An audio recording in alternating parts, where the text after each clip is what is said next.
Welcome to We're Just Messages podcast. Of course, I'm Mike.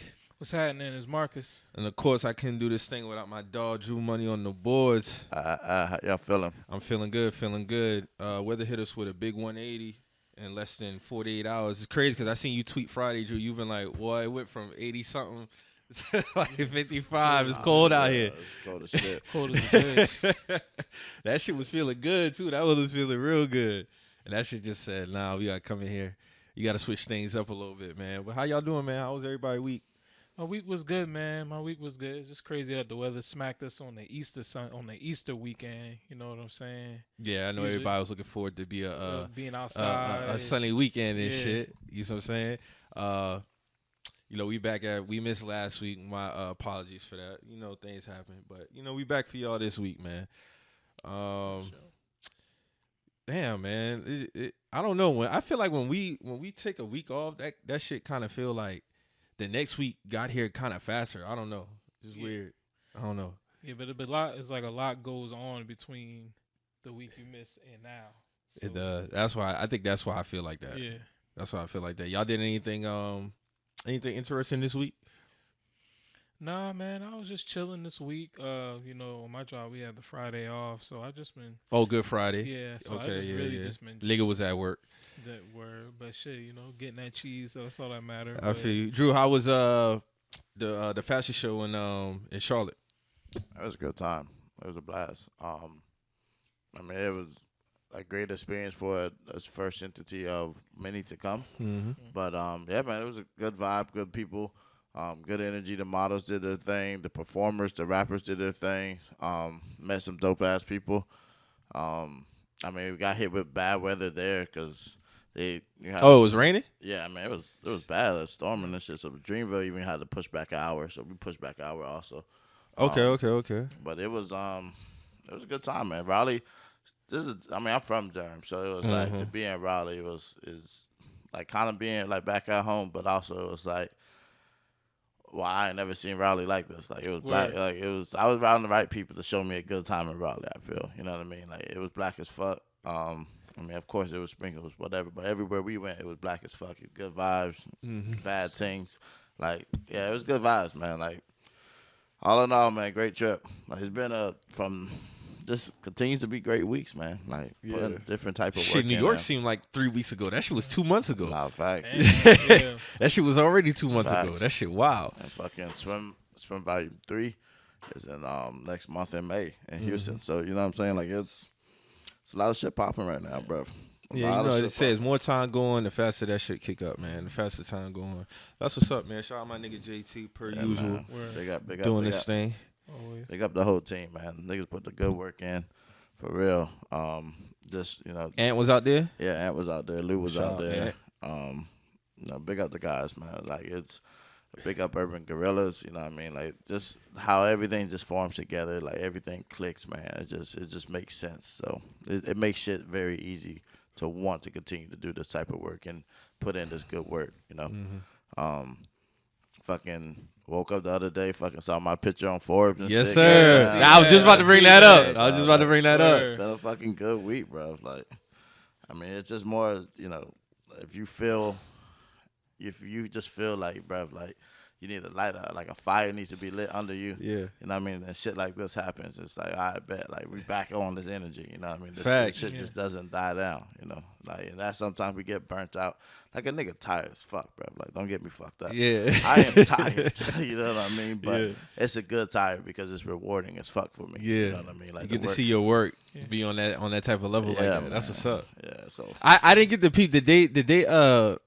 Did they have your name under the picture? That was the thing. So Forbes, I would talk about that shit afterwards. Yeah. I got you. But yeah, bro, thank you. Big up. You know what I'm saying? But it's just the way that how everything went about that shit.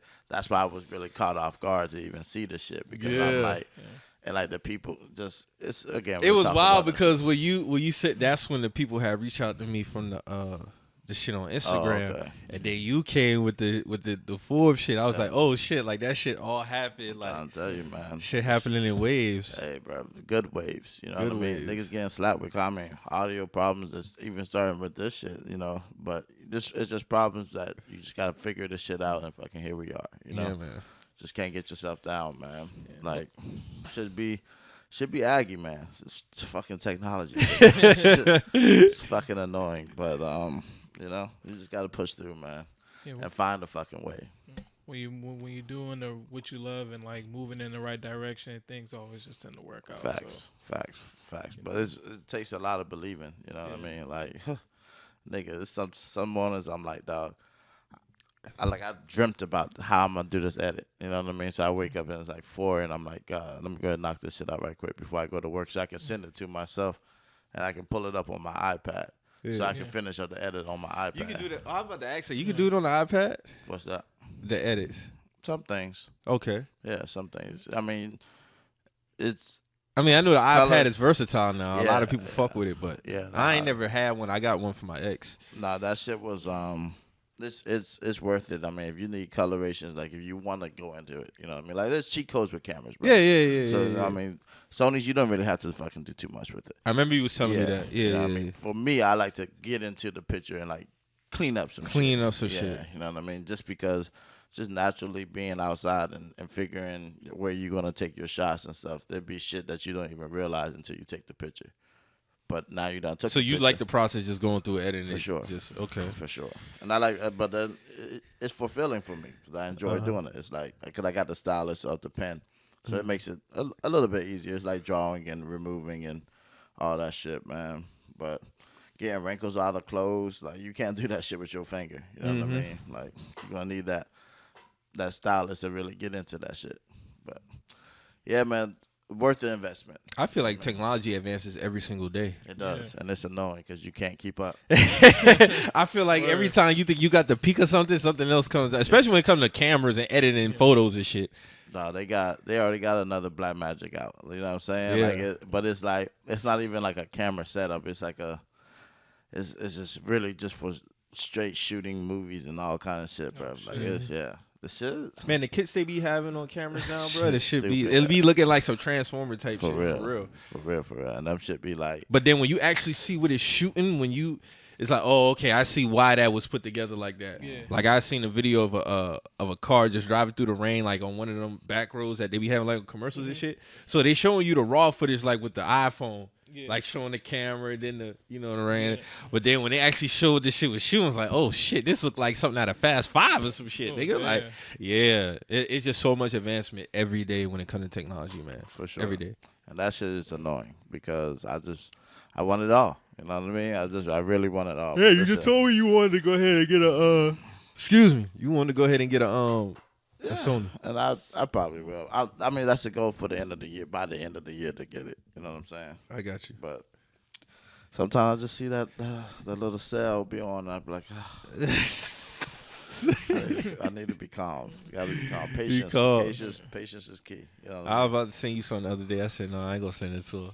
Nah, don't send me no shit, though. Because I don't have to send it to somebody else, but I need that card number, bro. I was on Amazon looking at some shit. I'm like, man, let me get this from the Black Magic. I'm like, nah, I don't need that. I don't need that. That would just be showing off. I don't need it. Nah, them shit just, the rigs on them shit, like Mike was saying. Like, yeah, the range, man. The range is endless. Like I just saw the back brace. That the back brace is one of the things that it's like a gimbal, but you're the motion of it. Mm-hmm. So like if you're moving left, it's gonna swing left.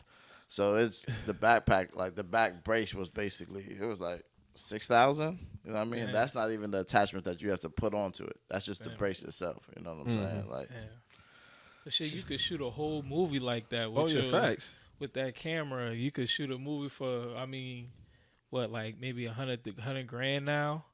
Some shit, man. You can do a lot. You can do a lot. Like I showed Mike the 4K and the 6K Pro. There's a movie coming out. They shot the whole movie in those two cameras, and the trailer of that shit just is like, what the fuck, all these shit. It's crazy. All on those cameras, like yeah. Them shit that advanced now. A lot of people don't know about them though, because you can't get them like in your regular stores. Mm-hmm. Yeah. That's why I say Stan put me on that shit, but you can't go to like Best Buy or something like that, cop that shit. You have to strictly get it. You got to go at the site. Or go to the site. Or some Amazon, I think carries it. Yeah. But or BMH. That's a good website. BMH is like the mecca of electronic heads. Like it has every fucking thing that you can think of, everything. But there's stores in New York, and that's why niggas was like, "Did you go there?" And I was like, "Nah, are you crazy? I was gonna come back even more broke." Yeah, nigga would have lost his mind in there. Come on, that's $100 Uber rides. You know what I'm saying? Like, yeah, the Uber ride from the airport definitely was 100. Everything else was like 55, 60. You know what I'm saying? 60 around the city. So you gotta take. Those shits add up, bro. I ain't lying. Those shits add them corners, bro. I took a one from Manhattan to Brooklyn. That cost me a cool 50. You know, it's nuts because shit don't be that far. It just be so much traffic. And one-way streets and one-way shit. Streets. Yeah, it don't be that far, so it really do make sense to walk or take a bike. Yeah, the city is just It's cool, but I wouldn't live there. I'm be real. I would have to be super rich. I'm be real with you. When I first went up there, I was up there with my girl, and when we was up there, she used to that shit because her people from Brooklyn, so she used to going back and forth up there. I ain't gonna lie, we left the hotel like around maybe 10, 11. By like 6 o'clock, bro, I went back and went to sleep. I'm like, dog, cause niggas is moving too fast for me. Like my country ass, my little South Carolina ass. I was like, dog, I'm going back upstairs, bro. I'm going to sleep. Like y'all doing too much. Like them boy back out till like her and her family was out till like 2 or 3 something in the morning. Like. No, my ass is asleep by that time, you know. But that was the first night. Then the second night then I was like, all right, I got to hang this night. So I hung out till like 4 in the morning type shit. But it's easy to do that shit. It's easy to get lost of time in New York. But, I mean, I couldn't live there like Mike said. Too. Yeah, no, man. It's not a city for me. I wouldn't go back. I'm sorry. I'll do work. I would like to do more work out there, but living out there, no. Yeah, I would have to be well off for me to be living, especially in Manhattan area. Yeah, and I would only want to go during the summertime. That's what they say. That's what everybody says. Yeah, they say if you live during the summertime. Yeah, I wouldn't want to go in the wintertime. It wasn't really that bad though, like just weather wise. When we went up there, I would say it wasn't that bad. It was that bad for you, nigga. I was moving a lot around. You know what I'm saying? Cause we were from location to location to location to location. Nigga, in the morning it was snowing. By the time you got to the venue, it wasn't snowing anymore. Oh yeah. Yeah, but I mean, that was when we was at the cathedral, right? Mm-hmm. So for it to be that cold to snow, bro, it's cold. Nigga. It's a different kind of cold. I lie. And I have now one of them days, the wind that when we had the penthouse show, that wind was whipping that day. It was, and I know because I walked from the hotel to that spot. It was within walking distance. Man, I had to like mentally prep myself that day, bro. That wind was whipping, bro. Because water was right there. It was right off the water. Right off the water. But no shit, even in Times Square, that shit was whipping. I didn't go that day. I knew better. Well, Times Square was whipping, bro. You ever felt the wind whipping so hard you start to cry damn near? Sure. Like, yeah. That shit fuck with your tear ducts now. The lotion didn't stand a chance out there, bro. It was that cold. For real. For real. And I had new ink, too, so it was like, dog, my leg been extra crunchy, dog. Word, dog. That shit was a bitch. Like, yeah, but shout out to them boys doing, man. Big up. I want to start off with some funny shit, man. This shit had me dying all week. Let me see. Here we go. Oh, shit. Michael Jordan cut his hair because of us. Huh? Michael Jordan cut his hair bald because of Onyx. Because of Onyx. Get out of here. Do the knowledge, nigga. No, shout out to Fred I want to know what make niggas. Remember we had the episode a few weeks back. No, this is actually a few months back. That I started. Yeah. So everybody talking about they started some shit. This nigga said, but if you listen to the rest of it, because you gotta watch the whole shit. They was like, Mike Jordan had that fro, didn't he? Michael Jordan never had a fucking fro. He was like, oh, all right, I gotta. All right, you might got me on that one. Man. The niggas want to take credit for everything, bro. That nigga is tripping. Like, boy, Michael Jordan been ball since he been 21, 22, nigga. Dog, Slam came out in 93, bro. Like, Slam came out in 93. This nigga Mike been ball since, like, what, 87? 87, 86. 87, 86. And even when Slam was out, that nigga was not fucking with no Onyx, nigga. He wouldn't even know who the hell y'all was, bro. That nigga was listening to Kenny Lattimore, nigga. Like, no more walk up to that boy. I'm trying to be like, who the fuck is these little niggas? Who the fuck is y'all? Like, treat that boy like a millionaire, innit? For real, nigga. That boy real greasy at the casino, you know? Dog, that shit had me weak as fuck. I was like, man, what is wrong with this nigga, man? Nigga said Michael Jordan cut his hair bald because of us.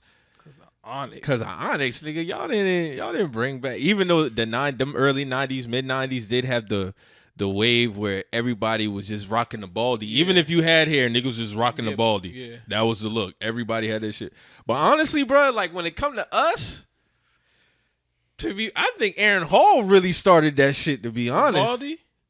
As far as like within all, I could be wrong, but he was really like one of the first entertainers I really seen. Like, I think Jordan really started the ball. Well, yeah, he did, but I'm just talking about when you talk about music, rap and R&B. Music wise, yeah, you got to go with like Aaron Hall, Jodeci. I say Aaron Hall. Aaron Hall was out before them. Yeah, Aaron Hall was out before them. But I'm just saying who was like popularizer, like Aaron Hall, Jodeci. Then of course Pop. Yeah, because I always say now he's the GOAT, but R. Kelly took that man's style, bro. Yeah, true. I'll give you that. A lot of people wouldn't say that because it's Aaron Hall, but dog, if you go back and you look at what's the name? Public service announcement, and all that whole time frame, that's definitely Aaron Hall's like steez, bro. Facts. Sure. I mean, Kels did it better. I'm just saying, like, he definitely. Yeah, he was. Go back and look at that shit, bro. You'll see that nigga definitely took Aaron Hall swag, bro. But yeah, you could say that him. Who else? As far as with the baldy, yeah, like Jam, Jodeci, Pac. Yeah. Yeah, you know what I'm saying? Because Pac had hair. He had hair, yeah. He chopped that shit. That nigga, he been bald probably since what? His second album? Yeah, probably his second album because he had. He was bald on I Get Around. Yeah, because he had the Gumby and Juice, and then after Juice, he chopped that shit. Yeah, off. He chopped that shit off. Yeah, my dog had the Gumby. Mm-hmm. Yeah, he did. So that nigga went bald early. Yeah, but niggas was going Tyrese. Niggas was going bald voluntarily. Yeah, that's the crazy thing. Like niggas was just Jada. Yeah. Jada went bald. You hell. That nigga got hair, bro. That nigga been bald this whole time, bro. That shit crazy. Insane. Right. Then out of nowhere, Jada just pop up with the Caesar. Word. He's like, he's hell for that. Who else? DMX? Yeah, DMX. I don't think he had really a choice, though. I always known him to have bald hair, but. Yeah, he came out the gate like that. Shit, I think Hove low-key had a little baldy when he first came out, didn't he? R. Kelly. Yeah, we said R. Kelly. Yeah. Yeah, Hove definitely had the baldy.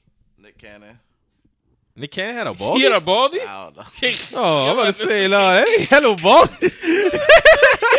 No, in Drumline, yeah. Oh, yeah. He had to cut his braids. Yeah. And they got the baldy in the 2000s. Nigga, that shit was skip up on that. That shit was horrible. Because he said he wanted to fade. No, that nigga got a light-ass Caesar. But he still had a lineup and everything, though. Nah, that shit was fucked, nigga. Yeah, the baldy kind of died out in like 2000s. Niggas started just baldies probably died out around 03. Yeah, 03. And then niggas started switching up the braids. Mm-hmm. You know what I'm saying? Then, but you know, Waves is always still. Yeah, Waves is always still in style. The Low Caesar was always still in style. But yeah, niggas transition to about the braids. Mm-hmm. Fade's always gonna be in style. But yeah, man.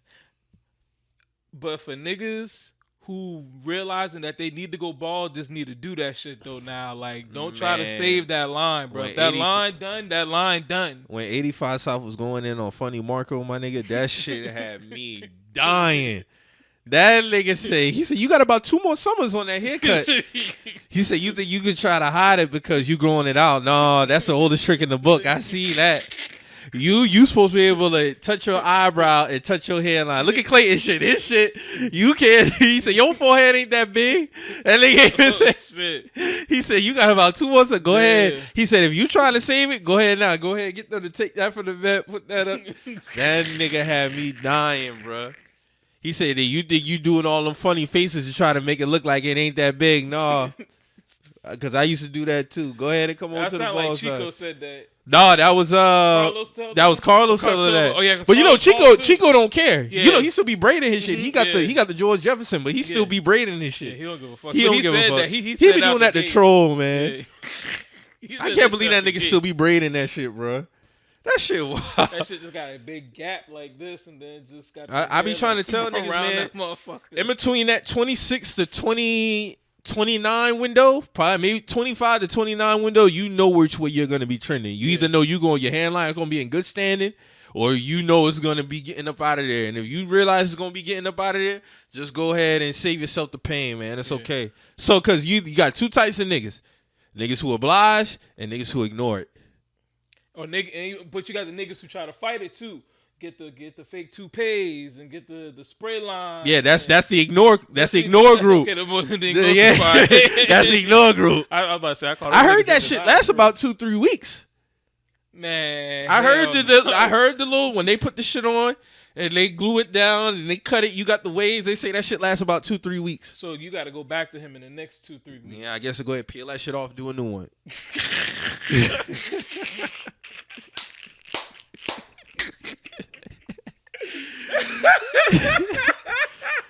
I don't know how long the locks last. I don't know how long the locks last. They got the locks, they got the braids, they do all that shit, bro. Real shit. Yeah. I mean, hey, it's like going in for an oil change, bro. You gotta go. I feel like if you rocking like that, you better tell them women about that shit. No. Real talk. I done had girls ask me that shit, bro. Real talk. The ones be getting food out here. Hey, they be trying to know if that's a nigga real here or not, for real. That's funny, man. I ain't gonna lie. That's funny, bro. Niggas got all type. You could literally I don't know how they got this shit set. I don't even know how that shit work. You could probably just go in there and be like, okay, I want locks, braids, or I want the wave. I want the wave piece. That's okay.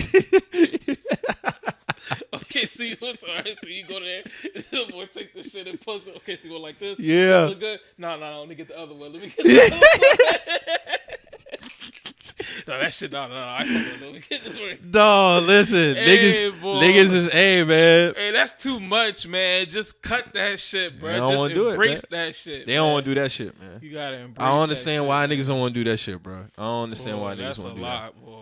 That's a lot. So that's a lot to save your hair. That's a lot.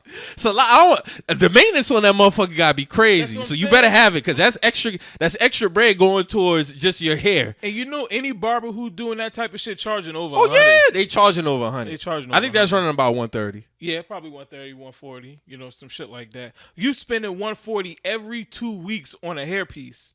Every 2 to 3 weeks. Yes. That's a lot of fucking bread, bro. Dog, that's insane. That's a lot of fucking bread. Oh my that's god, some madness. Bro, that is funny, bro. So niggas living like that. Hey man, get it how you live.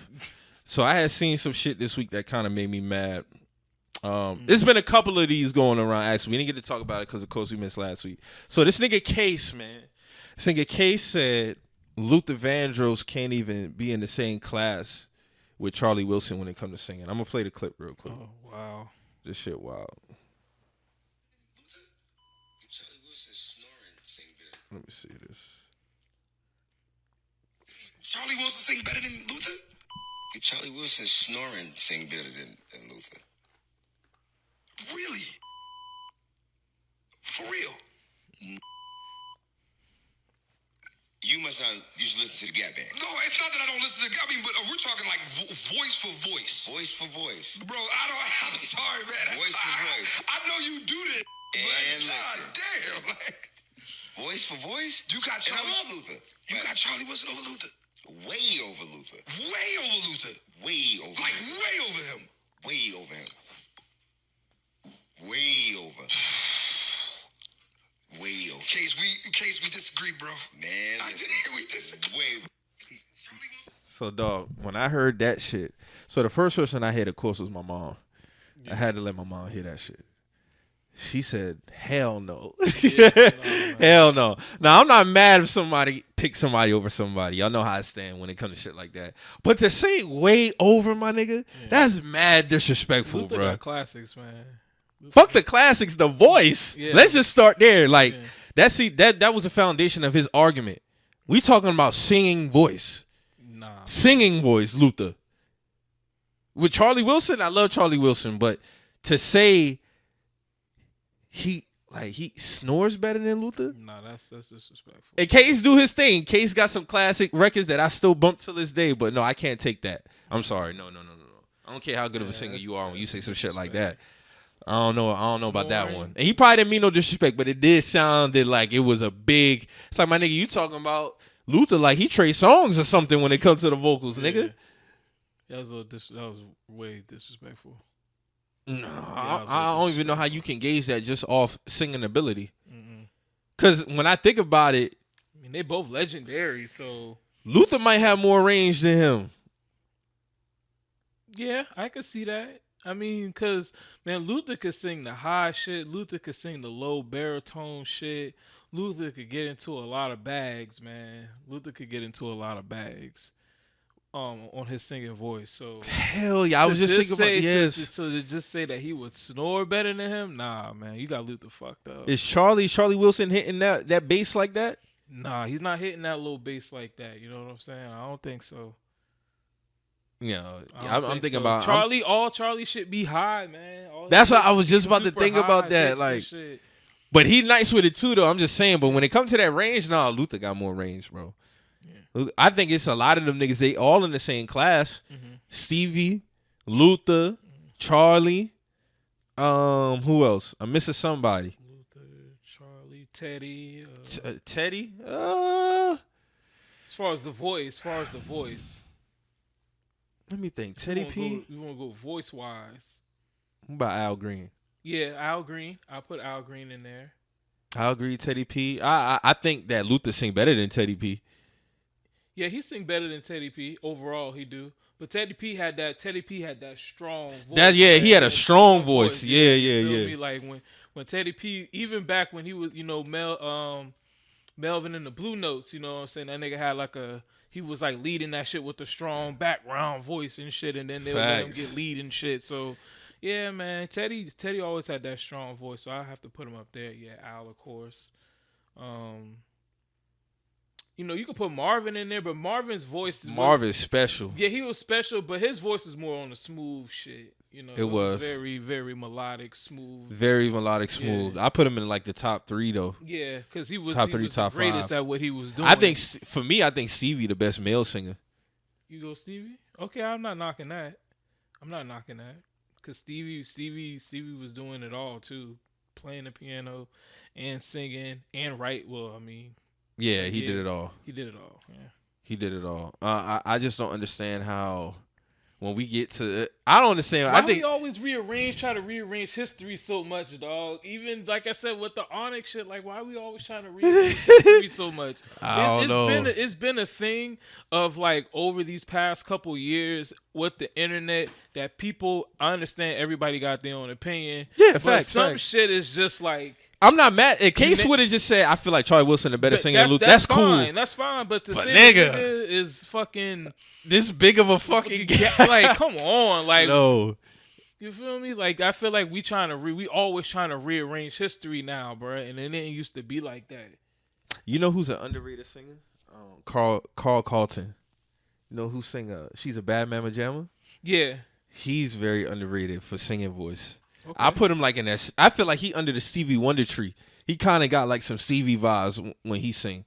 Okay. It's a lot of niggas that fall off under certain trees. Yeah. When I hear them sing, because I would put Aaron Hall under Charlie Wilson.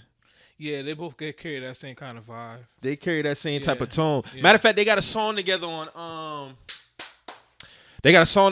the Boomerang soundtrack. It's gonna be all right. Okay, they basically did like a duet on that shit. All right, yeah. Yeah, Charlie and Aaron Hall, they got a duet on that shit. Matter of fact, he said that's like his mentor. He look up to him. Okay, all right, yeah. I can see that. They both got the same type of like when they sing in the high pitched voice, the Facts. energy on the track. Cause Charlie had a lot of energy on his tracks too when he was singing. So yeah, man, I can see that. I can definitely see that. I mean, but you got a lot of people. You got a lot of people who got like they're kind of like exactly in the same range when it comes to the singing. Songs may be different, but when it comes to singing, nah, these niggas is Mike. I got to put Mike up there. Yeah, Mike had a special voice. Yeah, he did, but nah, I can't get with that Case take. I'm sorry, no. We're not doing that. No. Sorry. Oh, that shit that was going around this week about the people that look alike, but you didn't think they did look alike? Yeah, I seen that. Nigga, that shit. The old girl from from the Steve Harvey show, and then Shorty from The Game, the white girl. Cause it was just a white. It was Kelly, and then Tasha Mack. Not Tasha, the other one was Levita. Oh, Levita. Oh, okay. They do look okay. alike, don't they? Wow. Yeah. Yes. Okay. That nose and shit. Yeah. It was a few of them had me tripping, bruh. Yeah. The boy said, "Old girl who be going viral look like Young Thug." They had who else? Cool. I mean, Meg and Queen Latifah. Yeah, I always see the Meryl Streep and Future one. Gucci and motherfucking Gucci and damn Aretha Franklin. Nigga, that shit. Gucci and Aretha Franklin looking alike, and the pictures that they use, I'm like, dog, Twitter is undefeated, bro. That shit had me. That probably had me the weakest, bro. Wow. That one.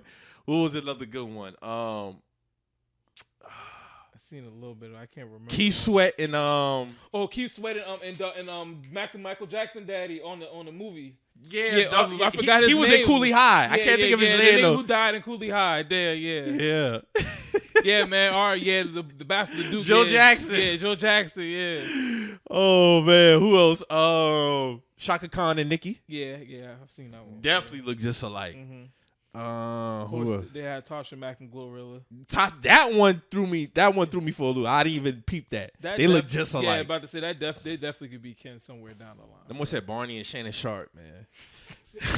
Disrespect this dog. Then somebody had pooed off the wire talking about. I thought his head also like the windshield of a Intrepid or some shit like that. Oh shit! It's fucking tripping. Dog, Twitter is undefeated. The boy had Future and that white lady. Yeah, Meryl Streep. Meryl Streep. Oh, okay. Mm-hmm. They had him next to somebody. I think it was just because of that smile that they was doing. I'm trying to think of another. It was Smokey Robinson and who's that white dude, man?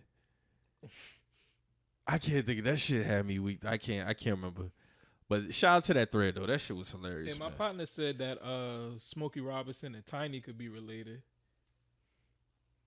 I can see that. Yeah, hell yeah. He said no boy. Hell yeah. They could be related. Yeah, hell yeah. Now that I think about it, yeah. Hell yeah. That's geeking when he told me that shit, bro. No, man. Hell no. That's wild, bro. Oh, shit. Oh, man. Let me see if I can find that shit, man. That shit had me weak as fuck. I don't think I still got that shit. But they was going in on that fucking thread, man. It was another one. Because, who was that, man? That Gucci and Aretha Franklin. That Gucci and Aretha Franklin. That was crazy. That shit was kind of crazy, dog. Nah, you out of pocket, bro. Mm-hmm. You out of pocket. That shit was. You ain't had to get down like that. I if you was gonna put Gucci with somebody, I didn't think it was gonna be Aretha Franklin, bro. Like, no, that was wild. Right. I can't find that shit, but yeah, man. Shout out to that thread, man. Niggas is unhinged on that motherfucker, man. That shit wild. So, Jonathan Majors, man.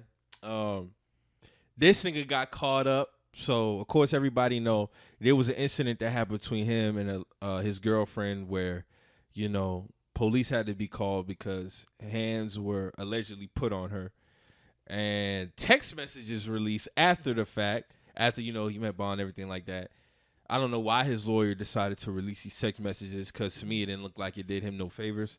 Basically, it looked like she was saying, like, you know, I'll tell them, you know, it was my fault. Yeah, the cover up. Like, basically like a cover up. So I don't know, man. What y'all niggas think, man? You think he gonna come from underneath this shit? I don't think this gonna affect his bag, man. I don't think so neither. I think he's still. But he seems guilty as fuck, in my opinion.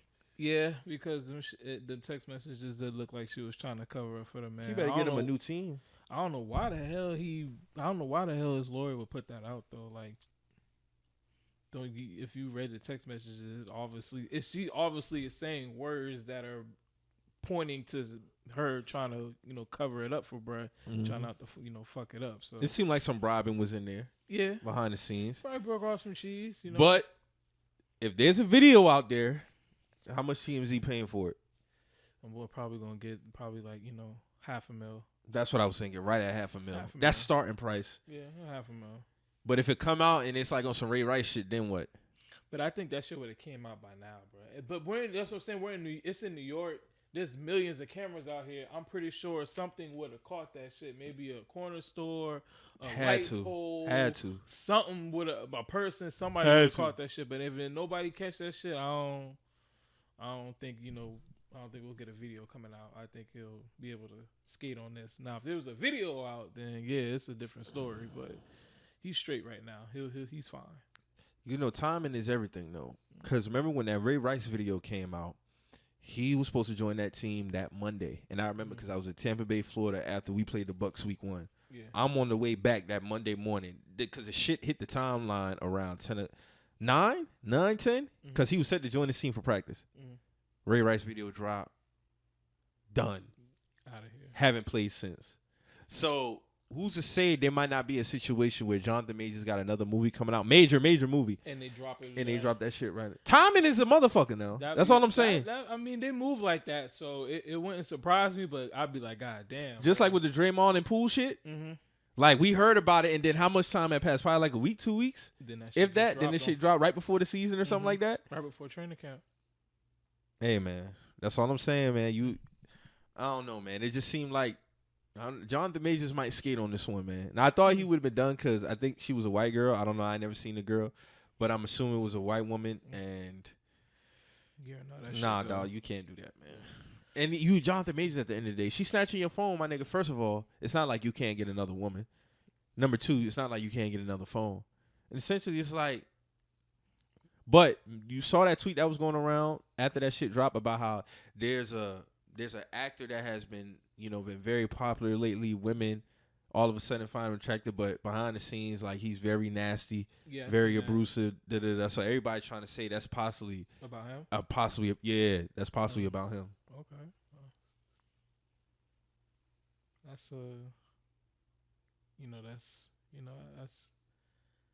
that's interesting. Like you said, I mean, a name tag. So my thing be, you gotta start attaching names and shit like that. Yeah, because assumption is a motherfucker. Some people shouldn't have to play Blues Clues when it comes to shit like that, man. Please put a name on it, something before because there's no name on it around the time it happened. One can only assume it's about bruh, but nobody's put a name on it. So all you're gonna get is a bunch of assumptions, and he's not gonna probably try to clear up no assumptions because he's like, man, I don't gotta worry about that shit. I'm straight. But in the public's perception, they might look at him another way. So I mean, when you look at it, I'll put it to you like this. When you start hitting your peak in whatever field that you're in, you got to be very cautious, man. But a lot of these niggas can't help it because that may be just them. Yeah. You see what I'm saying? Like, you never know. At the end of the day, you never know these niggas. True. So you never know what type of patterns they have, how they behave around women, how they behave around their friends, their mother, their auntie, whoever, any type of woman. You just don't never know. So you can't idolize these motherfuckers, man. Yeah. You can't idolize them. And it seemed like Jonathan Majors, he's trending up towards, hitting like his peak as far as cinema. Mm-hmm. You see what I'm saying? Like he was doing his thing in Lovecraft Country. He was in The Harder They Fall, which was a great movie. Five Bloods. He was in that movie? Yeah, wasn't he? He wasn't somebody's son in that movie, wasn't he? Oh, he was. Yeah. He was Delroy Lindo. Yeah, he was Delroy Lindo's son in that movie. Yeah, he was. Mm-hmm. That movie came out like 2-3 years ago, I think. Yeah. Matter of fact, that movie came out after Chadwick, because Chadwick passed away August 2020. Yeah, okay. And that movie came out a little bit after that. Yup. Damn, that seemed like yesterday, bro. It's been 2 years since DMX passed. Oh, today. Damn. Oh, shit. Okay. 2 years, nigga. Nah, time ain't real, bro. Damn, time ain't real. Yeah. That seemed like. Yeah, that seemed like 2019, really, honestly. For me, it seemed like shorter. It seemed like 2019. That shit went by fast. Mm-hmm. I can see why you say that, but I don't know. It's some depths before 2020 that's eye-opening. I think because the pandemic just fucked everything up. But I think Jonathan Majors should just, hey, man, if he skates from under this, he got lucky. That's all I'm going to say. He got real, real lucky. But if he got something else major coming up, I wouldn't be surprised if that movie come out. I mean, not that movie. If that video come out. Because, I mean, that's just how TMZ roll. That's how media roll, period. Once you start hitting your peak on some shit, and you got some shit that's possibly coming out, like, if that Draymond and Poole video could come out, I wouldn't be surprised if that Jonathan Majors video come out.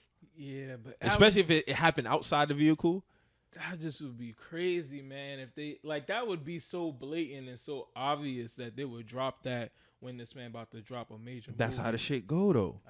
But that's how that shit go. That's foul. I mean, it ain't foul because if the nigga did what he did, then it is what it is. But it's just kind of, it's just how niggas do it, man. But you're right though. People gotta watch themselves, especially when they start to get a certain status. You can't play the game the same way. You know what I'm saying? I mean, you tricking yourself out your position. Mm-hmm. That's how I look at it. Yeah. You tricking yourself out your position. You don't ever want to put yourself in a situation where, you know, you could potentially fuck up your career over 5 seconds of some anger. No, dog, you gotta move. You gotta move smarter than that because I think he got another movie that's supposed to come out with that Marvel shit. Cause ain't he supposed to be Kang and Drew? Ain't he supposed to be like Kang in one of them them shows? Like well, he wasn't Ant-Man. That was the last movie that came out. I ain't seen that shit though. But he plays Kang in that movie. So yeah, I would just have to see. But I don't know, man. I don't know, nigga. It's looking very bleak. You gotta keep that Marvel bag, bro. Once you in that Marvel bag, bro, you gotta stay in that Marvel bag, bro. You can't get out that shit. Yeah, that shit taking care of a lot of people. Yeah, you gonna stay in the movie. Cause the dude that played Hawkeye, I even know he was like in a real bad accident some time back. But he said he'll be back. I didn't know he got fucked up that bad. Something happened to him. I know he got into it's Jeremy. I forgot. I can't remember his name. Yeah. Cause I seen it. I think he got a documentary that's coming out about that shit. Yeah, about his recovery and everything like that. I see him in a hospital bed. He was fucked up pretty bad. Something happened. I don't know if it happened on set or like outside of work. But yeah, it's good to see that he back though. Like they said he'll be back soon to start basically filming again and shit like that. Dog who played Wolverine. Hugh Jackman? Yeah, I think he's good. He has some health issues going on. Cancer-free. Yeah, he's cancer-free. He's cancer-free. That's what's up. Yeah, shout out to Hugh. I ain't gonna lie, man. Shout out to bruh, because Logan is probably like out of all the X-Men. That's an elite fucking movie. That's my favorite one, bruh. That shit fire. That shit fire. That shit fire as hell, bro. So yeah, shout out to bruh, man. So this shit really threw me off. The Cash App owner got killed, man. Yeah, man. We talk about timing. We talk about timing. But what could be the reason why that this man got stabbed up in LA? And then he was in San Francisco. He was in San Francisco, my bad. Yeah. He got stabbed like early in the morning, bro. Bob Lee. RIP to him, condolences to his family. Bob Lee, the former chief technology officer of Square who helped launch Cash App, has died from apparent stabbing attack in San Francisco. So, and they said like he died at the hospital because they said he was trying to get some help. He was screaming for some help. So, I don't know, man. I wouldn't be mad if somebody had some reasons as to why that may have happened. I don't know. From all I've heard, he was a good guy, always helped out people, but it just seemed like around that currency shit, you know, like we seen stockbrokers kill themselves, people who invested in Bitcoin, crypto, been getting killed or killing themselves. I mean, but for Cash App, I don't see that. I mean, they do have some ties with Bitcoin though. I do know that on Cash App, you can like have your money be converted into Bitcoin or Bitcoin converted into cash. It's basically like a vessel for Bitcoin. Yeah. So when I seen that shit, 43 years old, had 2 daughters, man. It's crazy. But you know, you look at these things and you could put your conspiracy hat on, or you could put your, you know, it's a coincidence hat. It's a coincidence hat on. You know, it's either one or the other. Coincidence hat could be, you know, I don't know what this dude might have been into. You know, for all you know, like you said, he's a good guy, but you know, with these billionaires and shit like that, sometimes they be having some little dark secrets in the closet. So you never know what could have came back, whatever the case may be. I'm not saying that, but you know, sometimes it happens like that. Conspiracy hat is somebody from the government sent that, and niggas in the government have been sending, to knock off these people so they can go and take over the crypto market, take over these markets because this is where shit might be shifting over to. That's just me and my conspiracy hat. You know what I'm saying? Like, them niggas want to control the market. They try to knock niggas off. They as soon as this nigga get knocked off, don't the government drop something similar to Cash App? It's called like Fed Up. Fed Now. I was gonna bring that up. Fed Now or something like that. Fed Now, like. Yep. You know what I'm saying? That's they shit. So. What are the times? So Drew, you think this was tied to some? I mean, it's just the timing of this shit, bro. It looks very crazy. Like that shit. The man's dead, and then boom, y'all release this shit. Like, and it says Cash App app. Yeah, but I'm gonna still keep Cash App. Me too, but it's still like that Fed Now I don't know what that shit is. Yeah, let me get my money paper. Sorry, I'm not fucking with that. And then So do you think it could have just been a regular mugging, and that shit just went bad, or? But I mean, it is San Francisco. It's San Francisco, but I mean, what you gonna get off him? He might have a watch, maybe.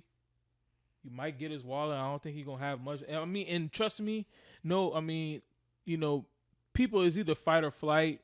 I think for somebody who's a billionaire, I think they just gonna give that shit up. I mean, nigga, I'm a billionaire. I can get that shit right back. Mm-hmm. So you feel like this shit might have been personal? It might have been personal. You know what I'm saying? Then to stab somebody is personal. Stabbing is something different. Yeah, stabbing is definitely personal. Yeah. So if you're looking at it from that angle, it's like I said, you don't know what this person is into, or like my conspiracy hat, the government is sending out them hits, and they trying to control the market of what they see. Because right now I'm hearing a lot of things of like, oh, we're like in a economic recession and seeing shit niggas recession coming. People telling people to put their money in gold and all this other shit. So I mean, this is a lot going on right now. You know what I'm saying? So for them I could see them boy trying to make. So how y'all think that this ties in? Since we on the topic, let's talk. And again, R.I.P. to Bob Lee, and condolences to his family.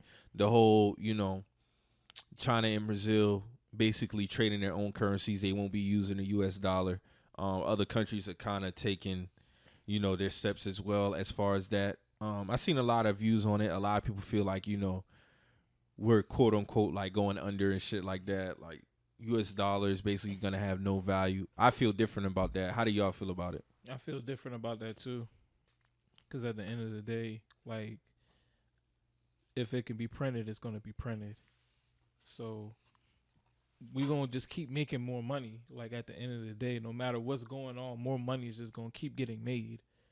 I feel like at the end of the day, we're still going to, like, even if the dollar doesn't have, even though, like, the regular dollar, even though if that doesn't have, it's, like, almost like, what is, like, when it comes to value of the money, it's almost like if you have a dollar, it's still going to spend like a dollar. Even though things are still going up, you still spend the dollar like a dollar. Even if it's $1.75 and you have a dollar, you just pay with $2. So, sometimes I feel like we make shit harder than what it is in a certain aspects, but I do understand because there's a lot of shit that is going on in the world today as far as money and money being shifted in different ways. So I'm not disregarding that, but I feel like sometimes we kind of like overthink this shit when it comes to the actual paper value of a dollar. My thing is, I feel like it would take a lot for us to like just completely get rid of it. Not even that, just the value just be completely obsolete. Yeah. Because we have too many taxpayers for one, too many businesses, and too many other valuable assets like oil in this country for the dollar not to have no value. That's why we was able to move off the gold standard, because we have all these assets. Mm-hmm. Now, I feel like with them just doing that is no different from another country doing that. I think Europe might have been one of the countries to do that as well. I mean, and then if the Chinese, because I don't know what their one is. I think it's yen. No, yen is Japanese. I think yuan, whatever that shit is. They might become the global currency. I think US dollar is the global currency right now. Yeah, it's accepted everywhere. But I think, excuse me. But I think China, excuse me. Thank you. China might be next in line to do that. But for me, I look at it as, bruh, we're still number one economically in the world, and we had the number one military. The only way I see that shit coming there is if we hit like some World War III type shit. And then even then, I don't think that's something I see happening in the foreseeable future. Yeah. That's just my opinion. I think a lot of people just underestimate how much economic power we have in this world. Yeah, because we're in $1 trillion debt and we spend money like there's no fucking tomorrow. I mean, so obviously, like we got it. We keep making it. We keep printing it. Yeah. So I mean, let me just read this so everybody can get an understanding of what happened. So Brazil and China reportedly struck a deal to ditch the U.S. dollar in favor of their own currencies and trade transactions. The deal announced Wednesday will enable China and Brazil to carry out trade and financial transactions directly, exchanging yuan for Reese or vice versa, rather than first converting their currencies to the U.S. dollar. Now, in my opinion, right, if they're doing that, I don't see how that takes a hit as far as us. And let's say, hypothetically, let's say we do move down the ladder as far as the economic status ranking, because we're number one. Other countries aren't number one, and they're doing fine. Yeah. Everybody be talking about like Canada and all that. Now they high as shit over there, but I mean, they value is they value. You know what I'm saying? Like with us, I mean, their $1 equals like 0.831 or something like that, and then $1 is like, I think 13 of the Brazil shit or some shit like that. So I think it's something that's honestly, I don't think we should have to worry about. Honestly, I think just because of our power status, economically and military wise. I mean, as long as my money, if I'm going to those countries and my dollars can be converted to their money, then that's all that really mattered, isn't it? I mean, can I still do that? I would assume so. Yeah, that's what I'm saying. So as long I mean, they just not using it. They just not using it as the main currency, but I mean, at the end of the day, it's like basically like they basically stripping the middleman. Yeah, but I mean, and I'm cool with that because it's like, bro, you probably gonna get taxed. You're going to another land, so you just go pay the taxes on whatever the case may be, and then you just you convert your money over, and then it is what it is. I mean, if you go to, like you say, you go to Canada, their money's worth more than ours, so it just is what it is. You're just gonna have to pay more. You go to the British pound is worth more than the American dollar, so when you go over there, you just gotta know that. I was watching this video on YouTube from Ray Diallo, and he basically was talking about, great video, very informative. He actually did a good job to break that shit down in 43 minutes because that's something that would have took some time, but he did a good job of breaking it down and making it simple. So basically, he was just showing the trends throughout history of everybody's role in the world as far as their dollar, how you have different levels. So I have a graphic that I want to read real quick that basically talks about the big cycle behind empires' rise and decline. So you have the New World Order, peace and prosperity and productivity, financial bubble and big wealth gap. Then you get to the peak. So then you got financial bust and economic downturn, printing money and credit, revolution and wars, debt and political reconstruction, New World Order. So basically it just shows throughout time of all the dollars going through that phase. Yeah. Just depending on the year span. So honestly, I feel like all this shit is planned to be real. I mean, I can see that. Everything got its ups and downs, but I think as far as our status, like I said, I don't see us taking like any significant swings. That's just my opinion, bro. Like we have too much power. I think a lot of people underestimate as far as this country how powerful it is. Like I'm gonna say it. First of all, I'm a black man. So there's nowhere in this world I can go and not experience racism. So we can just go ahead and charge that. Yeah. Outside of that, bro, I don't think people understand how good essentially we have it here. Just off laws, for one, because there's a lot of laws in other countries that you're not going to be able to do certain shit that you can do here. And freedom to just go. Like you can't even just up and go to certain places in certain countries. Some countries you might have to walk outside your door and then boom, a tank right there. Some shit just got blown up right in front of your face. Yeah. You know what I'm saying? America has never dealt with that ever. Or just even something as simple as, converting to different type of electricity or something like that. Or just getting used to, I mean, it's just all about perspective at the end of the day. But I think that when it comes down to it, I don't think nobody really trumping us like how people like put it out there. Cause niggas saw that shit on Say Cheese and Rap House TV and just was losing their minds. like that shit was some big catastrophic event. But I don't know. Drew, what you think about that shit? I don't know, man. It's a lot to unpack. Like it really is. I mean, to see what direction it just goes in though. That's just where I'm at with it because niggas travel. A lot of people travel. You know what I'm saying? So what is he going to do? Like if I'm there, am I using my U.S. dollars or? Because you know it's one of those things. Like most of like just for example, like South Africa, you can use your debit card and shit and be fine over there. Even though it's in rands, it will still come as U.S. dollars. Okay. Now.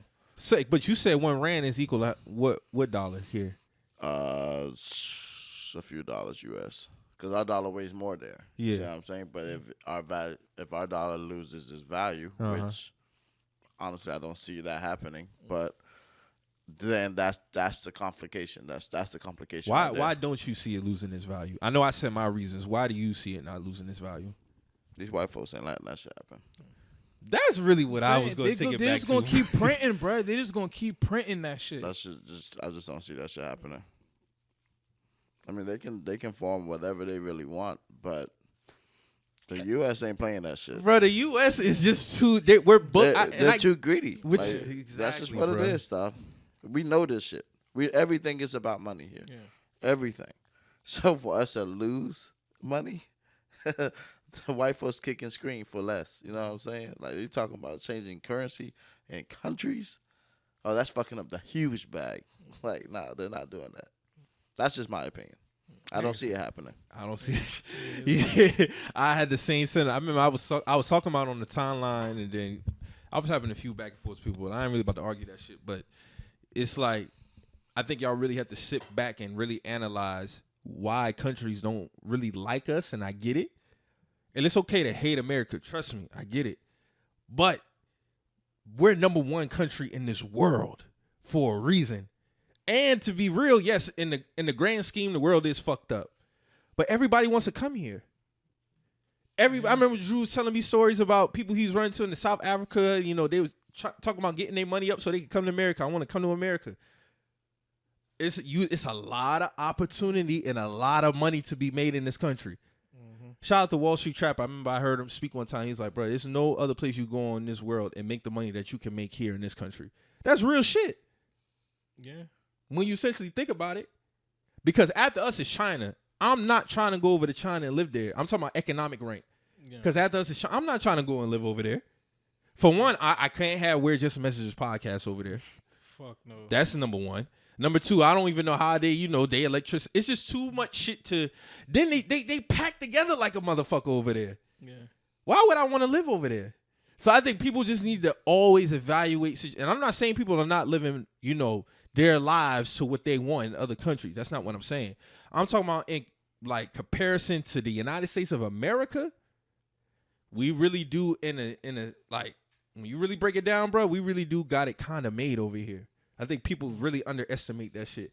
And they underestimate our power. Like, bro, our military, we stationed in like 70 countries across the world. If some shit popping off, niggas is cooked. That's just the facts. Like, when it comes to the military shit, no. People say, whoa, China got 2 million man army.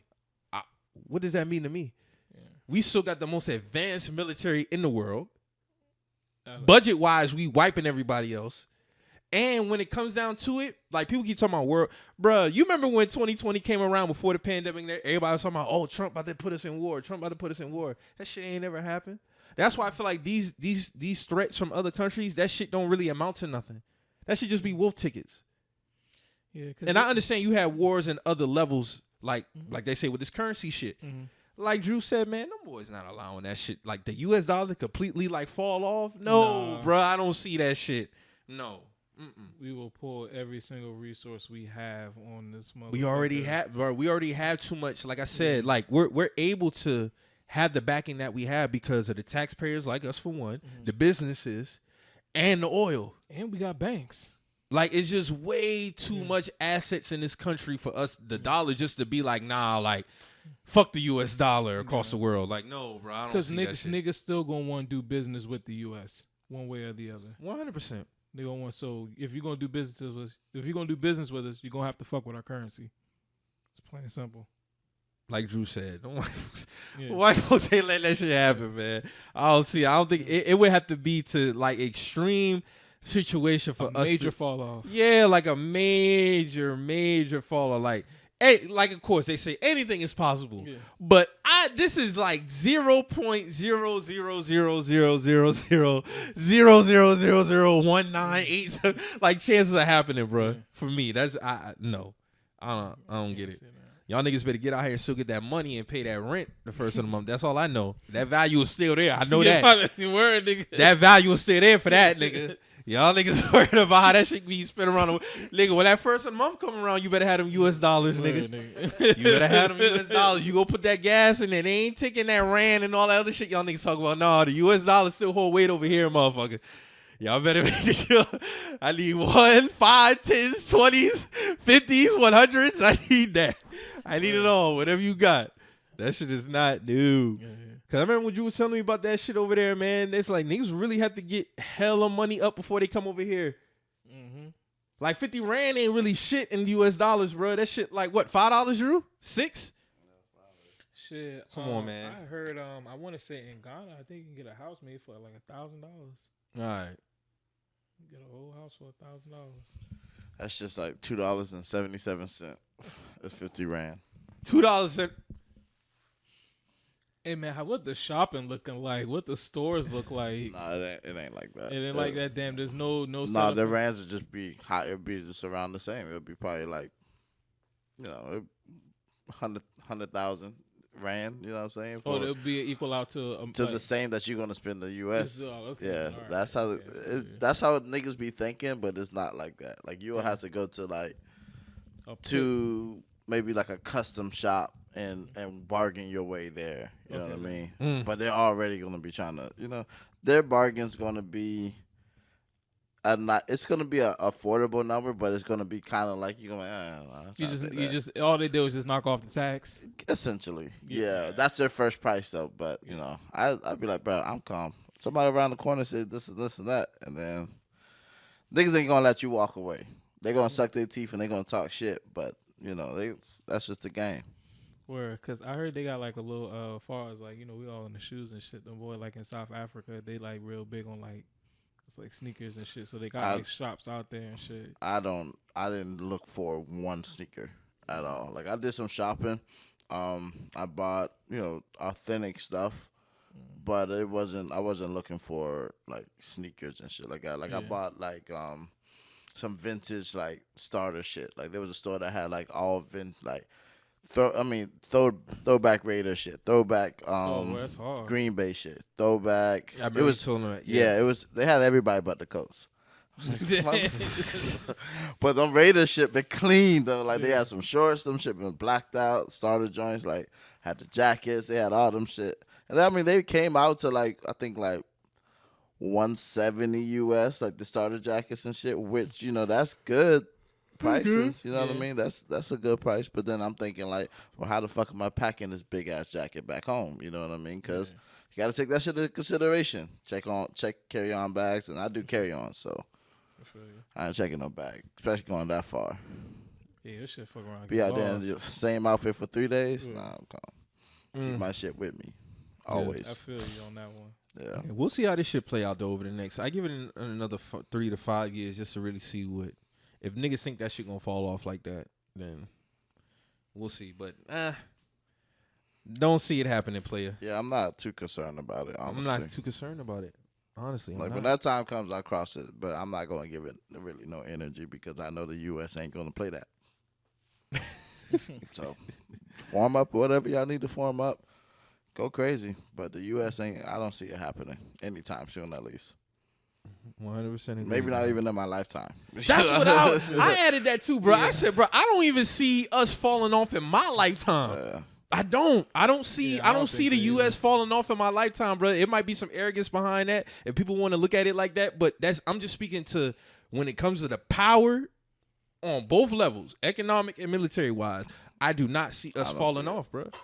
Them people just ain't gonna allow the U.S. dollar to just be like, oh no, that shit just obsolete now. Like, no, bro. And we got too many assets that's back for that shit to fall off, bro. Like, no. I mean, I'm with Drew on that one, like, for sure. Like, I don't even see that happening in our lifetime, bro. Because you gotta think also like the import and the export of the shit that comes in and out of America, bro. Like, that's money in itself. Yes, you know what I'm saying? You gonna need you're gonna fuck with the US, bro. It's at the end of the day when it comes to business, you're gonna fuck with us, so you're gonna have to fuck with our currency. Mm-hmm. Yeah, that's what it boils down to, man. Word.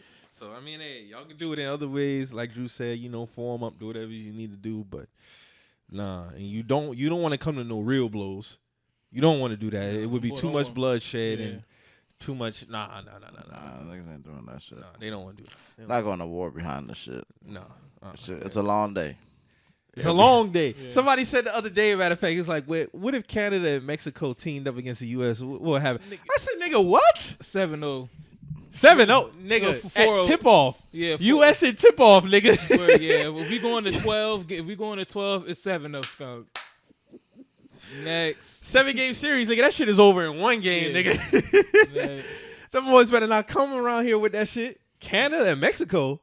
Boy, they can't even control their own shit. Nah. What you think they gonna do with us? And the low key, like even when those cartels, when those people had died, they went and killed them other niggas. They went and killed the people who killed those Americans, those people who was from South Carolina. They killed them and left a message like, dog, we don't want any problem with the U.S. Like, we don't want that. Like, people know what time it is with this country, bro. You know what I'm saying? You can dislike the country, but dog, no, like, it's certain things people are not willing to do. Like Canada would never do that. They would never do that. And there's no disrespect to Canada, but I'm just calling a spade a spade. Like, we the big dogs on the block for a reason. Yeah.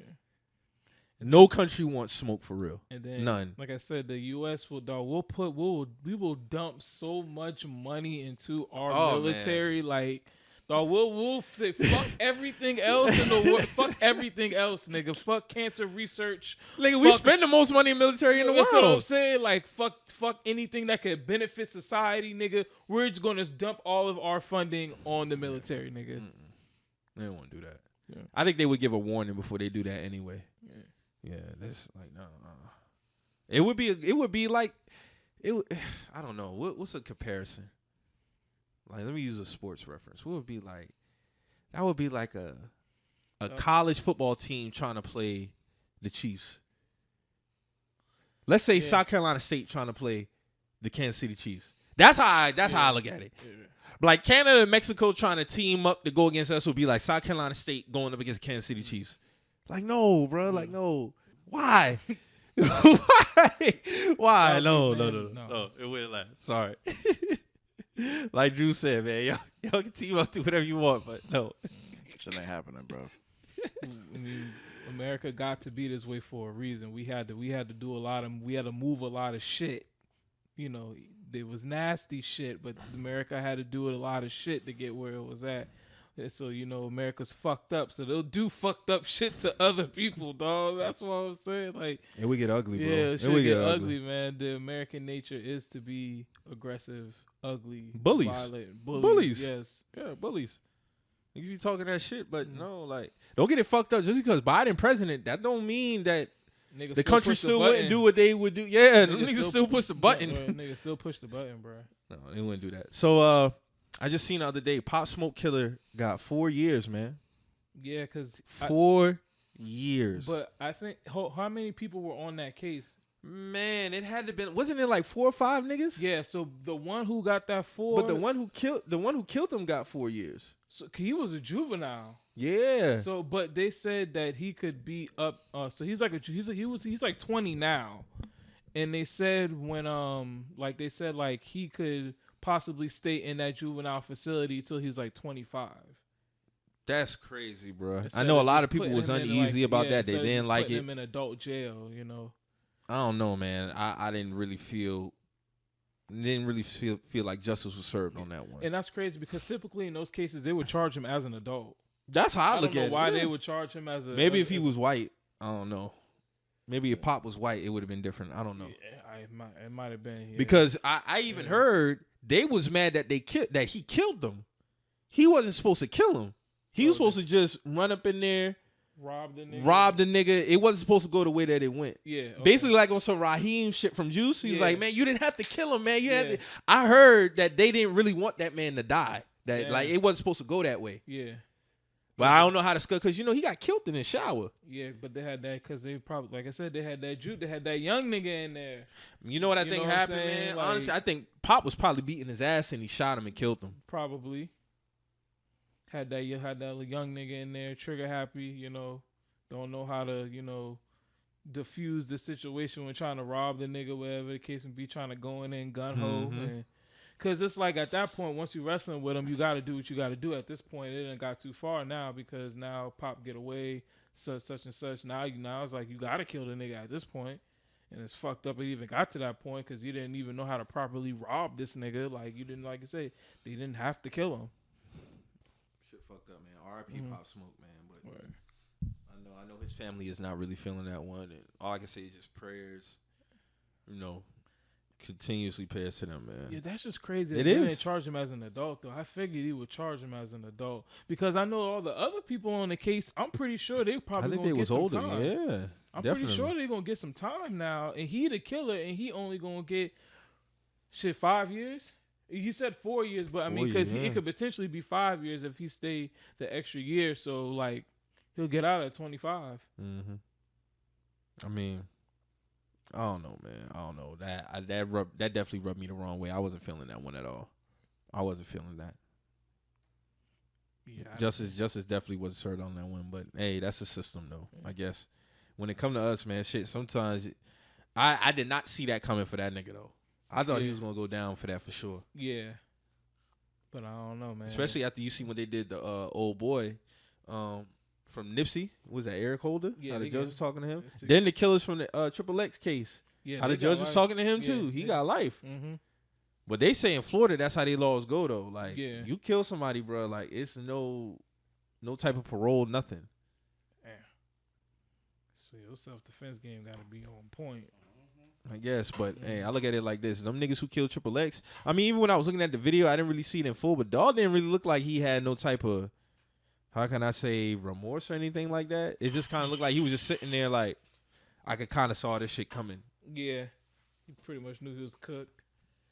But the shit crazy because the dude who had snitch on them, I think he only got like 5 years or some shit like that, or something like that. But I mean, they didn't break him off no money. Like the thing is, they killed bro for like $50,000. And crazy. He had money on him. Yeah, that's why they robbed him. Because he was just leaving. I think he was trying to buy like a bike or something. And he had some cash. Oh on him. yeah. They ended up plotting on him and ended up catching up with him. But for $50,000, my nigga, and it's 4 y'all. Y'all split it 15 apiece, and then give the nigga who dimed y'all out only 5. Of course, he's gonna snitch on y'all. Only get a nigga 5 apiece. Only get a nigga 5. Everybody else got 15. Nasty. Couldn't even get the shit nasty, bro. Couldn't even buy the loyalty if you wanted to. Like shit nasty, but hey, man. Yeah, that's what their ass get, man. That's what they get, man. They're not playing around with these niggas, man. So we had some new music come out, man. DJ Drama dropped his new album. There's a little bit of controversy behind that shit too, man. The Drama album? Yeah, with the Rich Homie Quan shit and Roddy Ricch, yeah. So basically, Rich Homie Quan had a video basically saying that he was excited about being on the song with Gucci, Wayne, and Roddy Ricch because he never did a song with Roddy Ricch. Come to find out, album come out, he's not on it. Then word was, they told him that Roddy didn't want him on the song. He was like, well, damn, I know we had no problem or nothing like that, nigga. Like, I'll put my catalog up against your catalog type shit. Yeah. You see what I'm saying? Like, that shit, yeah. So it was like, man, he really felt the type of way about it. And I get it. And that shit can be tricky when it comes to the industry, man. Because my whole thing is nothing to give somebody common courtesy. Yeah. You see what I'm saying? Like, I know it's going to happen sometimes. If you have enough, if you could come to me and ask me to be on a song, just tell me, hey, bro, like, we going in a different direction on the song. I don't know why people just can't tell nobody that. Now, Roddy Ricch came out and said that's not what happened. Never had a conversation with bruh. Da-da-da. So it was just, I basically, I'm charging it to some he say, she say type shit. But Rich Homie Quan seemed like he really took that shit personal. Yeah, because niggas been playing with Quan for a while now. Like, for real, niggas be playing with Quan, so Quan be having to let niggas know, like, bro, I had this shit moving. You know, my motion was crucial at one point in time from 2012 to, like, 2014, 2015. Like, he was that man, so... You know, he gotta let niggas know, like, bro, I still got shit niggas jamming out to today. You know what I'm saying? 10 plus years later. So, you know, I feel Quan, you know what I'm saying, with that. He was just like, niggas, stop playing with me. I mean, I get it, but I'll put it like this. I think everybody just need to be more upfront in terms of their business dealings when it come to that shit. And that'll avoid a lot of this shit. That's how I look at it. It would avoid a lot of this shit because these niggas, man, they come out here. You know, they be excited about getting on records, getting on songs and shit like that. And then when they don't get on songs, you get shit like this. Yeah. And all of it can be avoided by simple communication, bro. That's how I look at it. Yeah. It just be all simple communication. But I listened to the album, pretty good album. Actually, I want to give French Montana some props. I've been very critical of French Montana, but I listened to his Coke Boy 6 album that was done by Drama. Yeah. It's pretty good, man. Okay. I can't front, bro. That shit is pretty good, dog. That shit is pretty good. I can't front, but Drama, he did a good job on this album, though, man. And he said he got about like 3 more coming out this year. Yeah, I know he got one with Pusha T. He's supposed to be dropping. I think he got some other. I don't know what the other 2 are, but I know he got one with Pusha T. He dropping. Did you listen to it? The Drama album? Yeah.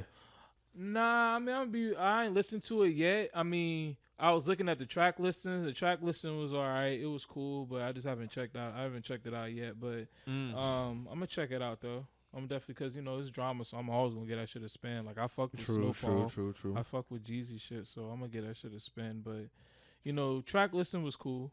You know, I wasn't like blown away by the match, but I was like, you know, it's probably gonna be like a solid project. Got you. So JD and Currency shit. Yeah, I'm fucking with that shit fire. Yeah, I've been fucking with that shit tough. That shit fire. I like that song. I like that song with him and T.I. That shit hard. He got busy on that shit. That shit hard, man. He killed that shit, bro. That shit hard. That nigga killed that shit. That nigga was going in. Shout out to them. That shit didn't sound like force or nothing. That's actually a collab that I really didn't see coming. Me either. And it sound fresh, man. It sound fresh. It put Currency on something different. Facts. You know, that shit hard, man. I fuck with that shit, bro. And it got some shit that I can tell, like, hey, this shit can get played in other areas. Like this shit, they got some shit that could probably. They got some shit that can run off, bro. Yeah, they got some shit. I fuck with it, bro. Tyler Creator added some bonus tracks to his album. You know that album came out 2021. It did. Call Me If You Get Lost. That was 2021, bro. I thought that shit came out. I thought it was last year. Yeah, me because he won the Grammy last year for it. Yeah. Okay, sorry. That's why. Okay, then. Yeah. I gotta check that out, man, because I actually fucked with that mixtape. Yeah, I fucked with that shit. So shout out to Tyler for that. Larry June drop. I fuck with Larry. I just gotta be in the mood to listen to Larry. I just ain't been in the mood to listen to Larry right now. But I am gonna get to it. But because I fuck with bruh music, but I just gotta be in the mood, and I'm just not really in the mood to listen to no Larry music at the moment. But I'm gonna get to it though. Maybe I don't know. Maybe when the springtime, summer. Drop the windows down, you know what I'm saying, type shit. But right now, nah, I'm not listening. I'm cool on Larry June, honestly. I mean, I ain't got nothing against that. His music just don't really. Yeah, he's an acquired taste. I mean, he's cool. An acquired taste. I could take him on some features. Yeah, like he got a song with Stilo called Dear Summer. Mm-hmm. That shit fire. I fuck with that. Okay. But a whole album of Larry June, nah, I'm kind of cool on Dogs, man. I'm kind of cool. I fuck with Larry, man. I fuck with June. And Hit Boy dropped the album. Shout out to Hit Boy. His album is pretty good as well. Yeah. He got the tracks on there and the instrumentals on there as well. He stepped up his rapping. Yeah. He definitely rap better than he did back then. He definitely do. He definitely rap better now. I like that Nas song on there. That Nas song is fire. Yeah, that shit hard. That shit hard, bro. I like that one. That State Champs with him and Don Kennedy and J305. I like that. Mm-hmm. He got the other one with Dom that I like too. I like that shit with him and Currency. Like overall, it's a solid project. It was a good project. It was some good music coming out. I feel like the music is starting to pick up because we started off the year kind of slow, which kind of known to be. Honestly, it's been a lot slower than previous years. I think this has been the slowest year to start off when it came to music and drops. Yeah. You heard Drake's new record? Search and Rescue? I haven't heard it yet. I'll be honest with you. I haven't heard it yet. Oh, okay. I need to go and check it I listen out, to it. I think it's pretty cool. I like the second half of the track versus the first half. Like when that beat switch, I fuck with that shit. Yeah, that shit anytime the tough. beat switch on the Drake track, he always do his thing on that shit. I give him that. I give him that. Yeah, I felt a lot of people not really feeling it. I think it's a cool record. Yeah, a lot of people ain't really feeling that shit. Damn, I gotta peep it, man. Because I tried to look for it on Apple Music and I didn't find it. It's on there. It's on there now? Yeah, it's okay, on there. Then. It was on there when it dropped. You just gotta search it. Okay then, because I just would typed in Drake and see if it was the newest. Yeah, it's not. When if you scroll up, it'll be under. Okay, it'll be under there. Right. Yeah, it's under there. But yeah, man. So we gotta talk about Jim Jones and Pusha T, man. So that. Oh, hold on, one minute. JT did drop his EP. Did you check it out yet? No, he didn't even tell me he dropped one. Oh, okay, yeah, that's just fire. I ain't gonna hold you. All right, that nigga didn't even tell me he dropped it. Shout out to JT. EP, what's the name of it? The Reset. The Reset? All right, yeah, I'm going to check that shit out. Check it out. It's on Apple Music? Yeah, under Fly Music. All right. I'm going to check it out. How you like it? I'm fucking with it, man. It was him and Henny did an unreleased track at the show. And I was like, boy, this shit is a bop. But they just did it like that Friday, right before niggas came to. JT kind of got like a laid back type of vibe when he be around this shit. It's definitely something you can smoke to, something you can ride to. Oh, okay. Shit knocking the 12, so I'm fucking with it also. You know what I'm saying? But yeah, man, just good to see it. Good to see my nigga in another light. You know what I mean? But the music's there for me. I'm fucking with it. That's what I was riding to today, and also since he dropped the shit. So yeah. It's a bop. For sure. My nigga, man. Yeah, I gotta check that out, man. So Jim Jones had niggas in a frenzy over the weekend, man. He had some choice words about Pusha T being ranked top 50 all time. I'm gonna go ahead and I'm gonna go ahead. I'm gonna play this shit, man. On this Billboard list, I feel like shouldn't be. Only artists on this Billboard list, I feel like shouldn't be on here. Shouldn't? Yeah. You don't think Pusha T should be on the greatest 50 rappers of all time list? Ow. What has he done that puts him in the greatest rappers of all time besides talk about that he probably didn't kiss? Wow. All by his side. He's nice. Yeah. He's nice as he could rap his ass. He could rap his ass off. What has he done? Nobody has dressed like him. Nobody wants to be like Pusha T. No, I don't remember nothing. And let's not be evil. But we don't talk about rap where that's popping the wanna be like. I don't know too many in this game that was leaning towards being like Pusha T. 50? You won't put no, career wise, like he's been a member of the Clips. He's been a part of Kanye's entourage. He has no solo classic songs himself. He's been a part of classic. Yeah, been a First part of all, of it. Lord willing. Been a part of it. Then put Malice on there too. What are we talking about? Exactly. Oh my God! Now Pusha T don't hold no weight out here. Daytona, bro. Out here. I would put Big Sean before. I would put Big Sean before Pusha T. Easily. But Jim Jones is on it before Pusha T. But I'm saying you can put whoever you want ahead of him. You're saying he's not. Cameron before Pusha T. Easily. Bro, you go in these clubs. I don't know no records they play in the club with Pusha T. They don't play outside. Regardless of all that, Push is not in y'all's top 50. They need one classic song that Pusha T put out by himself. Like he's in a rap group with his brother. You think that just negates him because he's a part of a group? NBA Youngboy before Pusha T. That's wild, Jim. NBA Youngboy before Pusha T? That's crazy. What do you... What? Nah, Jim just trying to get everybody mad. Pusha T around out here. You heard? Jim trying to get everybody mad. Jim's... Look at him. Look at him. But that's what I'm trying. That's how I feel about Pusha T being on the top 50.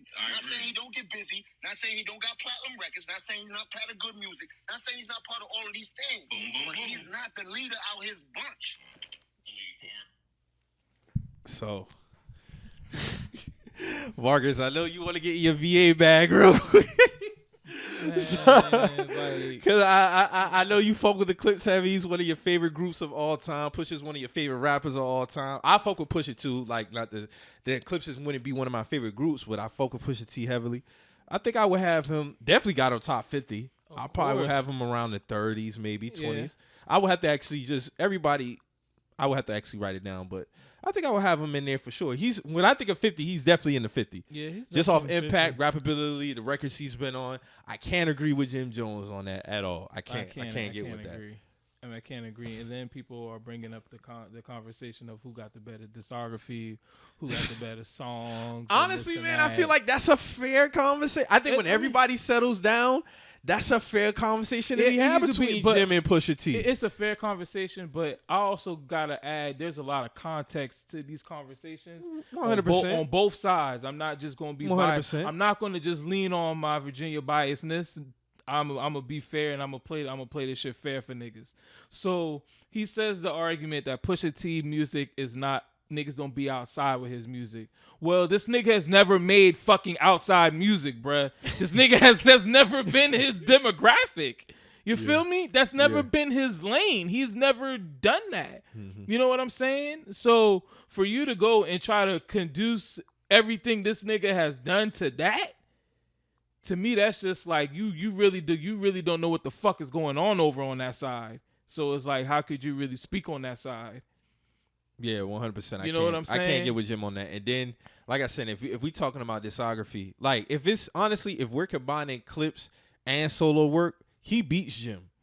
Yeah. He beats Jim. Now, if it's solo, that's why I feel like you can have an honest debate about it. Because I'm gonna keep it funky. But to completely shit on Pusha T like that, like like we had this conversation before. Clubs don't dictate relevancy. They don't. And I love Big Sean, but I can't put Big Sean over Pusha and then T, it depends on what kind of artist you are in that element. Like if Jim Jones is so I mean, maybe because we in the South, but nigga, I don't hear no fucking Jim Jones records being played, bruh. I don't hear no Jim Jones records being played in no fucking club, nigga. No fucking where, nigga. Like outside, maybe that shit in New York, maybe the tri-state area, they playing whatever new Jim Jones and Young Berg song on Hot 97, whatever the fuck they playing up. But once you go past fucking Philadelphia, nigga, they not playing that shit. So it's like, how can you just say, oh, you got the Crater on outside? Like, nigga, in your area, yeah, you outside in your area, nigga. But I don't think niggas in motherfucking Chicago was playing the new Jim Jones and Young Berg record, and Young Berg is from Chicago. Like, I don't think that's happening. I don't think niggas is playing that shit in Memphis. You feel me? Like, if you really want to talk about outside, nigga, you talk about outside, so now you're going to put yourself with the other niggas that's outside. So then you're going to put yourself with the Lil Durks, you're going to put yourself with the Futures, you're going to put yourself with the NBA Young Boys.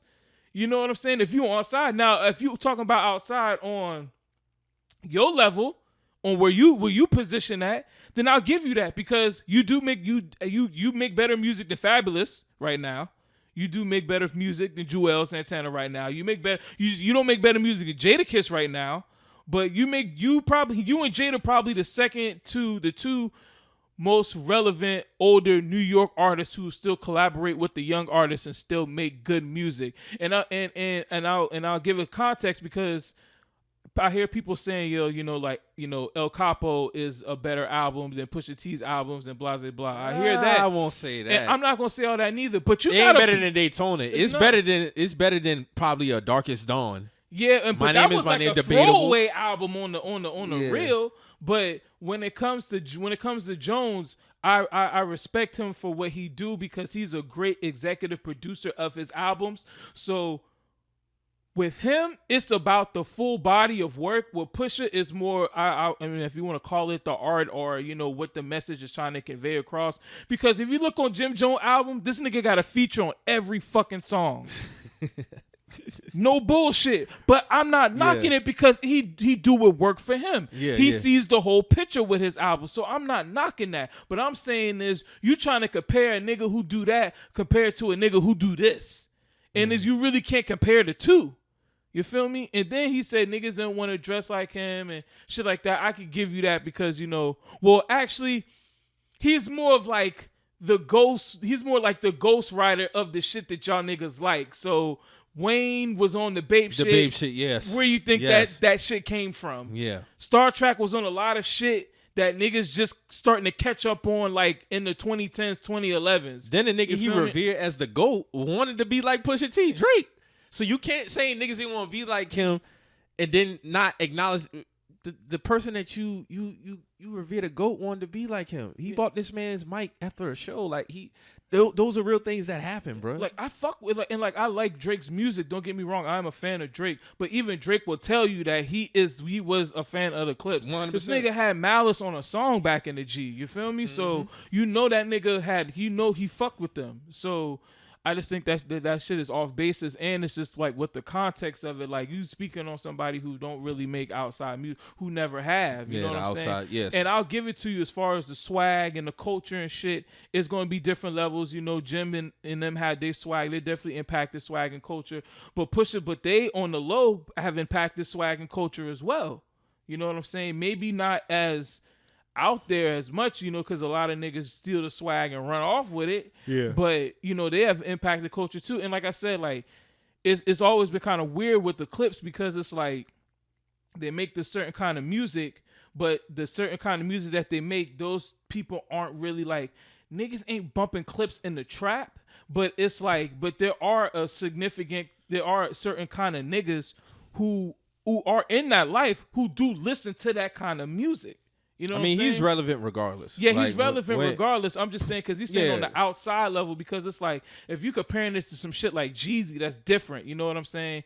Jeezy he's outside. He makes outside music. He made that dope boy music, but it was also outside music. He could also make club music. He could do all kind of shit. The Clips just kind of stayed in they realm. And that's the thing. They never was seeking. They never was seeking like / headhunting radio hits. If they caught one, they caught one. Yeah. And if it worked, they was always authentic. Yeah. So there was never a time I could look at Pusha T or, you know, Clips and be like, okay, these niggas tried to catch one. Yeah, they tried to chase one. Nah. If it hit, it hit. Yeah. And that's how it's always been. But yeah, Jim was wilding for that. And I see the players because, you know, he been running around Drake recently. You know, he bought him out at the Apollo. He was doing a little bit too much though. Yeah.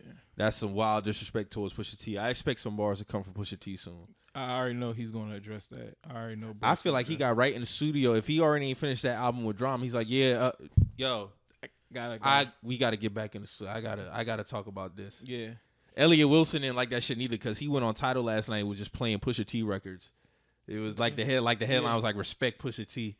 Yeah, because it's like you gotta because like I'm pretty sure Pusha T respects what Jim Jones does in his lane. Mm-hmm. So it's like, bro, you gotta respect what this nigga doing in his lane, regardless if you fucking with the music or what you're saying a lot. You just gotta put respect on the nigga for being in his lane. We can't do that. You know what I'm saying? Like, cause I'm not gonna, cause we could easily go and, you know, shit on your lane. You know what I'm saying? You still, you know, hookah nightlife music. You know what I'm saying? Like, niggas could go and like shit on your lane if they wanted to. You know what I'm saying? But niggas ain't doing that. Cause I fuck with Jim. I like Jim's music. I love the shit he did with Harry Fraud. Like, I fuck with Jim music. Mm-hmm. But it's just like, dog, just niggas is in different lanes, niggas in different sectors, niggas are doing different things, niggas have gotten to where they have gotten to going different routes.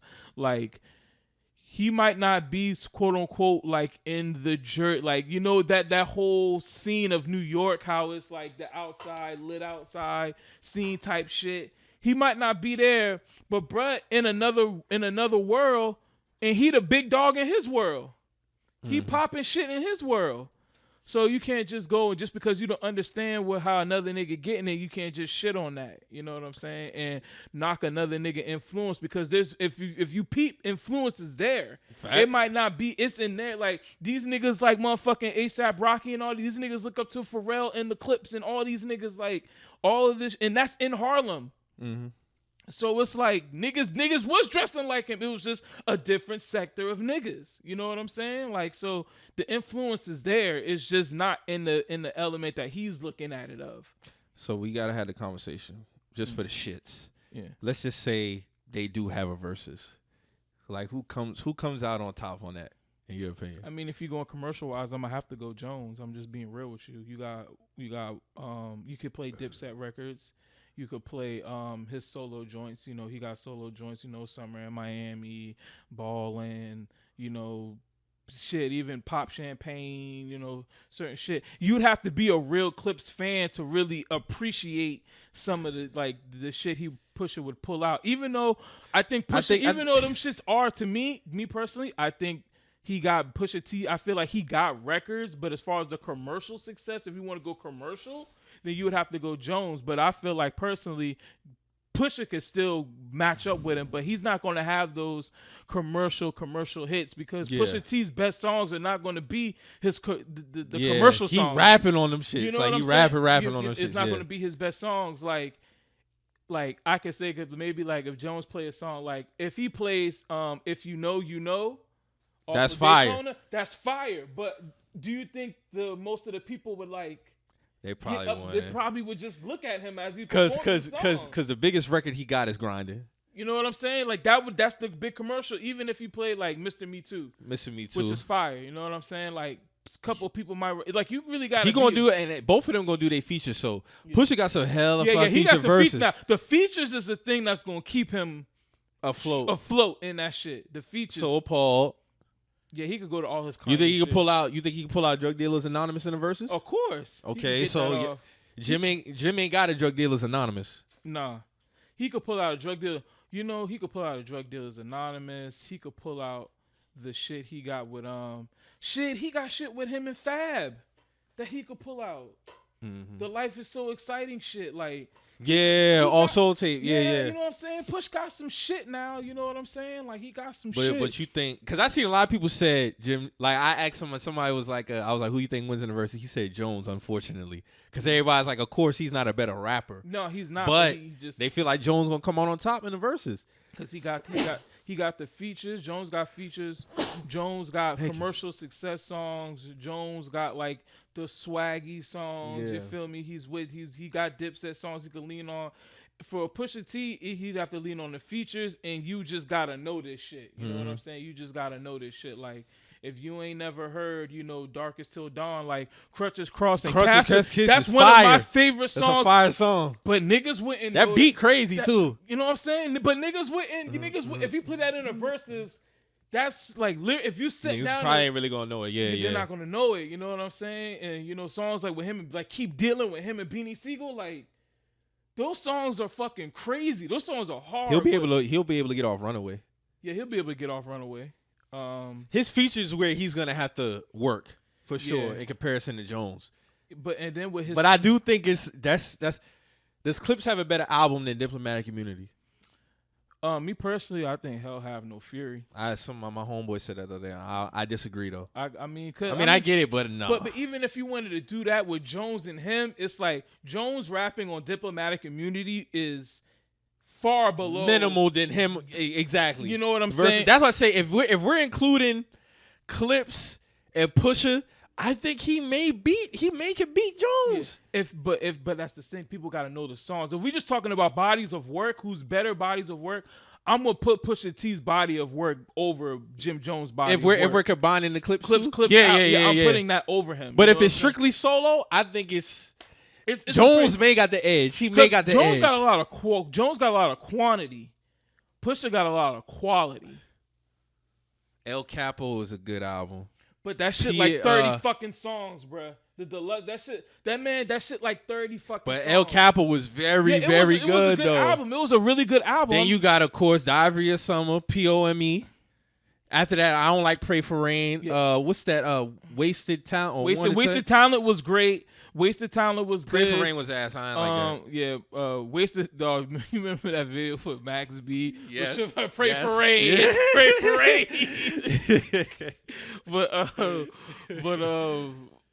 But yeah. Wasted Talent was really good. That shit with him and Harry Fraud was really good.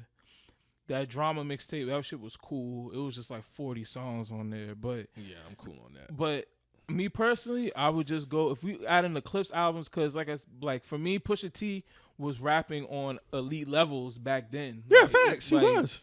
And even because I see it like this on Lord Willing, I feel like Malice got the better of him as far as rapping wise on the album. I feel like Malice had better verses. But once it got to Hell Have No Fury, I think Pusha T was just all the way into who he was.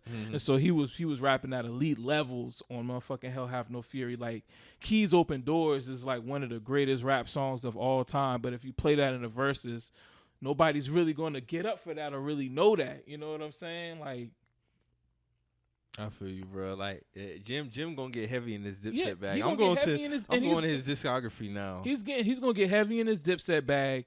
He's got a lot of features from a lot of places. He could pull out old features. He could pull out new features. You gotta think Dipset used to travel, so them niggas got features from niggas from all over the fucking world. Like them niggas got features from fucking damn near everybody. Let me go to Pusha T's essentials just to see what he gonna get Diet Coke off in a versus. He gonna get nostalgia off in a versus. Yeah. Don't like. I didn't even like that version. New God Flow. That's that shit. What else? I already said Runaway. Come Back Home, Baby. That was My God can get off it. Mercy. Yeah, you can get that off. That was a big song. He would definitely do Infrared. Yeah. Untouchable on Darkest Dawn is fire too. Yeah, that's fire. That was hard. But yeah. Man, you know what song? You know what was one of my favorite Pusha T songs though that he probably wouldn't play though? What Dreams Are Made Of. Yeah. That shit was hard. Let me go to Jim. Like I said, Jim gonna have them bangers now. It's not a I'm not gonna Slide. hate. Forgot about Slide. That's with the Lobby Boys. That's actually a dope song. Certified Gangster. Crunk Music. We Fly High, of course. Rep It Time. Mm-hmm. Baby Girl. Some of Miami, of course. G's Up. Okay. We already said Pop Champagne, of course. Mm-hmm. I don't know, man. It's solo wise. I don't know. It could be a toss up depending on how niggas play it. Yeah, it could be. But Jones do got the commercial records that he can go to. He does. He got a couple of features too. And at one point in time with Clips, they didn't put out any real music for like 4 years. Like, because they was stuck in label shit, and so because shit, what was that? Closed Cassette came out 09. Yeah, they could. Their album before that was Hell Have No Fury, wasn't it? That was 06. Yeah, 06. So they had 3 or 4 3 or 4 year window. Mm-hmm. So he could get all Popular Demand in the verses. Yeah, that shit was hard. That shit hard. Yeah, that's when boy Kanye spazzed on that shit. Kanye spazzed on that. Cameron was on that record. Yeah, he was on that Popular, was it Popular Demand? Mm-hmm. Yeah, new Popeyes, yeah. Popular Demand, yeah. Mm-hmm. Cameron was on that shit. Mm-hmm. Yeah, Kanye was on that kind of like a big deal. Kind of like a big deal, yeah. So I don't know, man. I don't know. Nigga, get his shit off, dog. What do you think? But they said he said Cam too, like Cam and Pusha T. In the verses? Yeah. I might have to go Cam, Marcus. I mean, I'm not even gonna knock that because I gotta go Cam. Because Cam, yeah, I will probably go Cam. But I mean, Pusha T's still a better rapper. But yeah. Of course. Cam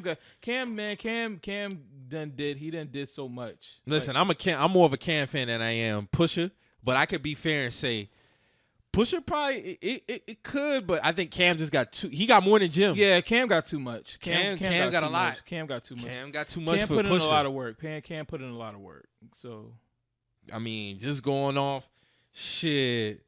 I actually got a Dipset playlist. Let me go to that shit. Cam can play I Really Mean It.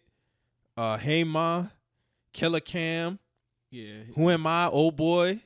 Yeah, Cam got too much. Ground Zero, The Rock Just Fired, Welcome to New York, Down and Out, Touch It or Not, Come Home With Me, Dipset Anthem.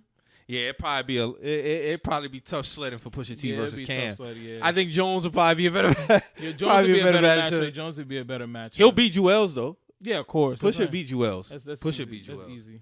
But Cam, I don't see him beating Cam, and I think Jones, he probably could, depending on how Jones played. Yeah. Jewels, he beats Jewels. Yeah, easily.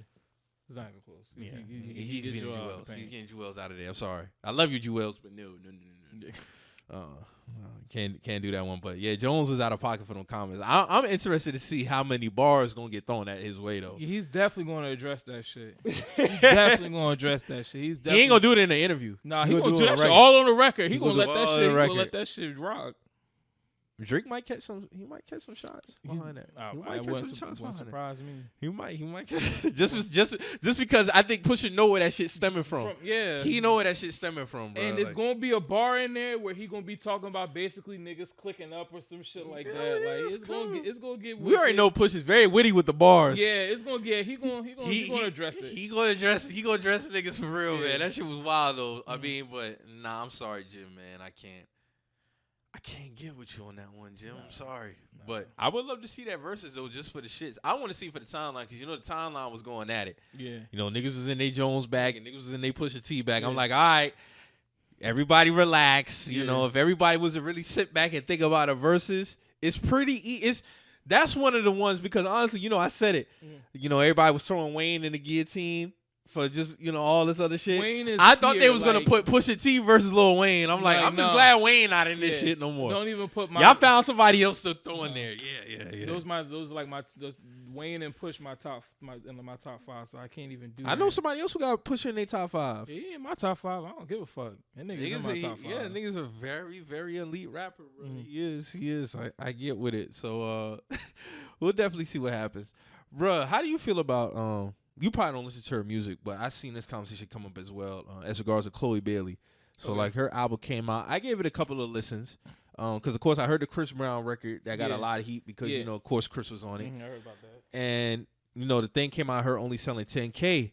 So, everybody's talking about, what's going on? Like, why is she not really connecting like that? And to be honest, I feel some of it might be her music. A lot of people feel like she's trying to force the quote-unquote fuck me type appearance in conjunction with her music. And a lot of people probably still feel like they look at her like, the little girl, like when her and her sister was making music. But I got a homegirl who was telling me that even then they had those records like talking about heartbreak and all that other shit. But now I just feel like people are trying to figure out what's going wrong with her. Is it her team, with the promotion and her doing too many things at once because, she's been on Jimmy Fallon. Of course, she's done the show. Yeah. She got another movie that's coming out that she's in. She actually got a tour, which a lot of people felt like that was a big risk of her doing a tour.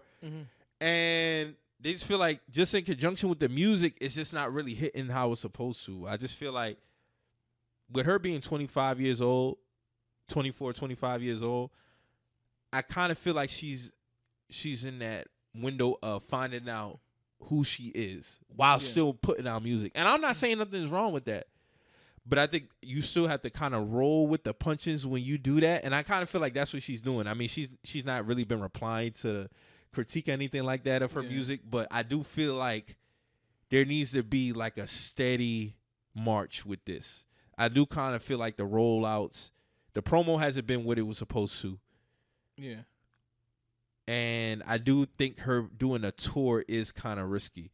I heard somebody say she need to get from under Beyonce. I can see that. I mean, she's still young, 24, 25, so you still got time to find yourself and find your voice in this thing. So, other artists have done it. Yeah, so you just got to keep, really just not stopping and just keep trying and just keep going because, eventually. You think if you think she was a stop, take like a year and a half off, you think it would hurt her? Nah, because... I mean, we know her for her music, but we know her for so much other shit now. So it's like, if you do drop music, that's great. But if you don't drop music, that's like, I'm not saying that's like all the way secondary, but you got a lot of other shit going on too. So you don't really got to lean on the music. If you wanted to take a year to just kind of find yourself and kind of develop your sound and, see what works, and really just tap into who you are as a person, because if they're trying to put you as this one thing and you're not really that, then the music ain't really going to come off genuine. So you got to kind of find who you are as a person. Now, if you are really like that, then you need to go all the way in that and tap into that and don't pussyfoot and, do be a church girl on this one. And no, you need to all the way jump in that shit. You know what I'm saying? If that's who you really are. I feel like a lot of artists have done that throughout their time, like as far as like trying to find themselves. I think everybody goes through it. I don't really got to say nobody in particular.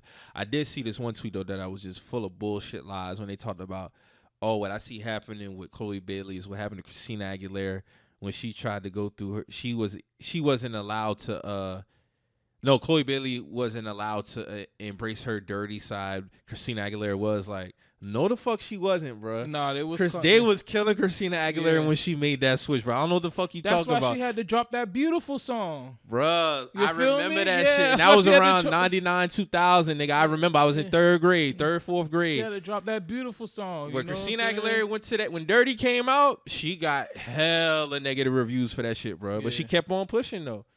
She kept on pushing. Because when Christina came out, you know, she had the What a Girl Wants, What a Girl Needs, that song shit. That shit was a banger. Yeah. Then when, you know, she started transition, she got, you know, she switched up her shit and they wasn't See, that's the thing with the internet and TikTok. Them motherfuckers can get on there and switch. Because a lot of motherfuckers use TikTok as Google now. Motherfucker get to saying some shit like that and be like, no. Rewriting history. Rewriting history. Them quotes was crazy on that tweet though. They was getting her out. I was like, no, bro, that's not what the fuck happened. They was definitely slut shaming her. They was definitely slut shaming Christina Aguilera, bro. And I think that's what Chloe Bailey is kind of going through right now in terms of what she got going. Let me actually read the tweet. Oh no, it got deleted. It got fucking deleted. Boy, been getting her I'm gonna try to see if I can catch. I'm gonna try to see if I can catch the screenshot on that shit, bro. Motherfuckers is crazy. I can't believe they deleted that shit. I mean, it's good, but come on, man. We all was there. We remember. Yeah, I remember that. That shit wild. So I'm saying, man, like they could try to like rewrite history, but if somebody just wanted to go on YouTube and pull up Christina Aguilera interview from 2003, I'm pretty sure they had an interview of her talking about how, these people are, you know, they're being negative towards me. All right, I caught the screenshot. It said, this made me think of Chloe and double standards with black and white teen girl pop stars. Christina Aguilera was free to shed her child star image with wrist outfits and black hairstyles. She sold millions. Chloe Bailey, a black child star first album, is flopping for doing the same. No. Like I said, no. Christina Aguilera got killed, bro.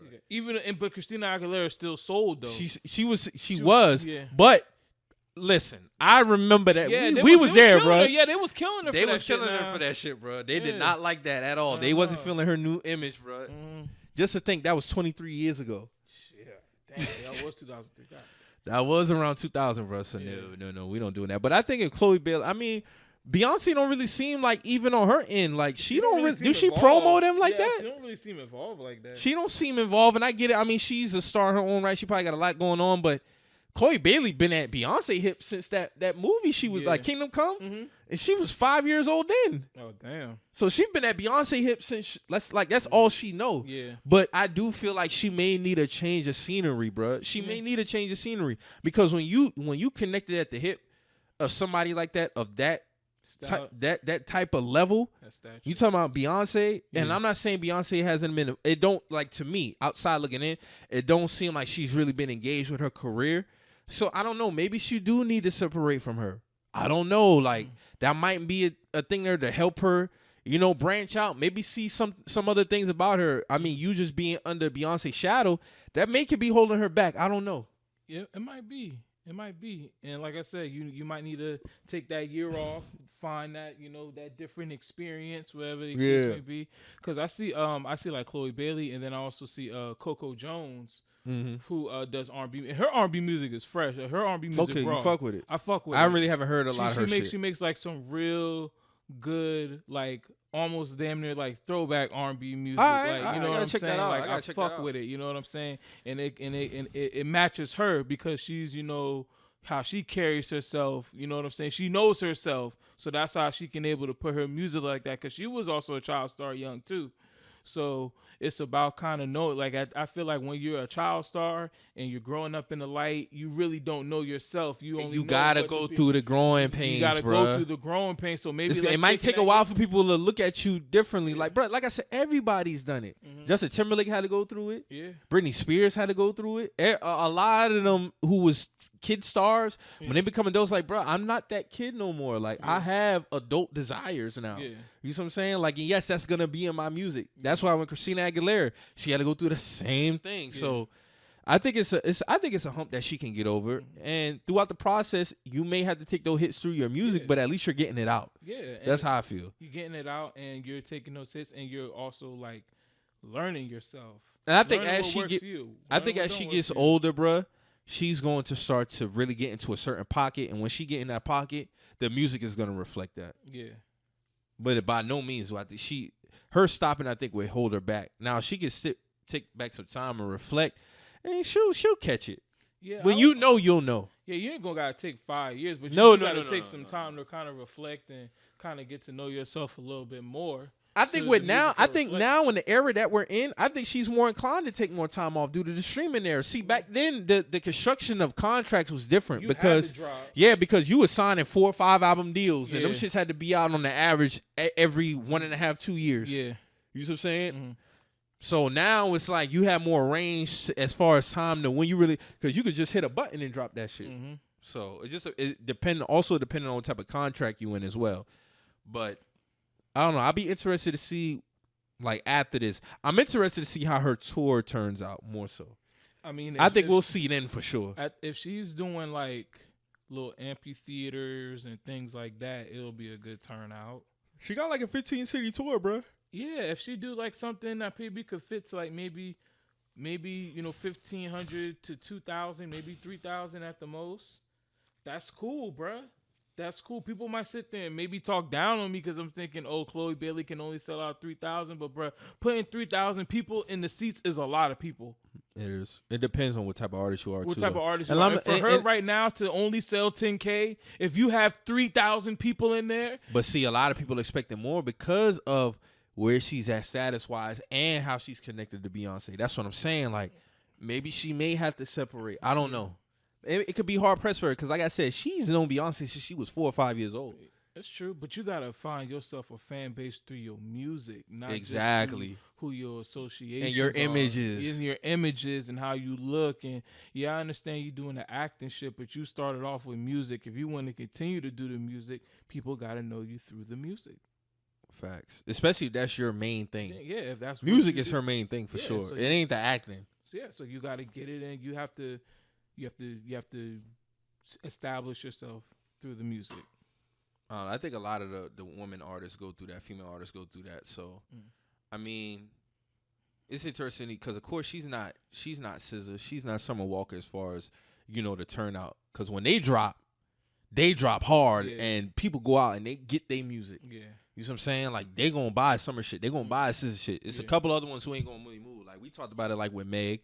Shit like that. I feel like a lot of people just like Meg's aura. Yeah. They like her social media presence. They don't really fuck with her music like that. Yeah. So maybe Chloe Bailey may be getting caught up in that. Yeah. And maybe they just like her aesthetic. They like her aura. They like her social media presence. They might not be feeling the music. Like I seen a lot of people talk about, the album was cool. It ain't all that, but it's cool. Then I see some people been like, nah, like this shit ain't it. Oh, and I heard a couple of songs off. It's not bad, bro. It's not. Yeah. Definitely, this ain't her peak. I feel like she has a peak she hasn't reached yet. She's still young. She's still like 24, 25. You still got a lot more ways to go, Definitely. Mm-hmm. Definitely. So, some other funny shit popped up. So, Marques Houston took it upon himself to explain to people, his relationship with his wife, who's now 22, but they got married when she was 19 years old. So I'm gonna play the clip of him breaking this shit down, bro. Like this nigga's hilarious, man. My wife's situation is a little different, how we met, through mutual friends and everything like that. When I met my wife, she was 17. So, we had no really conversation and no really connection until, she was of age. And, it's, people don't understand it. And I got a lot of backlash for marrying someone that was 19. And, when we did finally start to talk, I was like, this woman is like me. And she was just like, when I would talk to her, she just, for one, we had a spiritual connection. And I feel like that's the most important thing. We both love God. We both love Jehovah. And that was key. And being able to start being around her and talking to her and talking to, like, we got it. We connected through music. And, her spirit, her kindness, her heart reminds me a lot of my mom. And just, we connected on so many different. Me and my wife's situation is a little different. All right, so I just gotta say, you gotta have some type of mental illness if you are in your late 30s and you talking to a 19-year-old and you're telling yourself, "Wow, she's just like me." Like that's like on some. That's on some. I don't get that. Like, what is there? How are you like a 17-year-old and you're in your 30s? Here's my thing. Shit don't make no and sense. I grew up a Jehovah's Witness. I'm no longer a witness. I stopped being a witness at 17, 18 years old. Him using the religion, spiritual angle is all well and fine. I'm going to say that. Here's my thing. How I know it's bullshit is because he find himself explaining it. If you know that you and your wife's connection is spiritual, you shouldn't even have to explain yourself. You get what I'm saying? Yeah. Because that's something that's very serious. No bullshit. This is some serious shit. Trust me, I know. If you have a connection with your wife and the foundation is God, as serious as that religion I take it to be, it should be no explanation for the public as to why you feel it. Because to the world, it's not going to be received as that.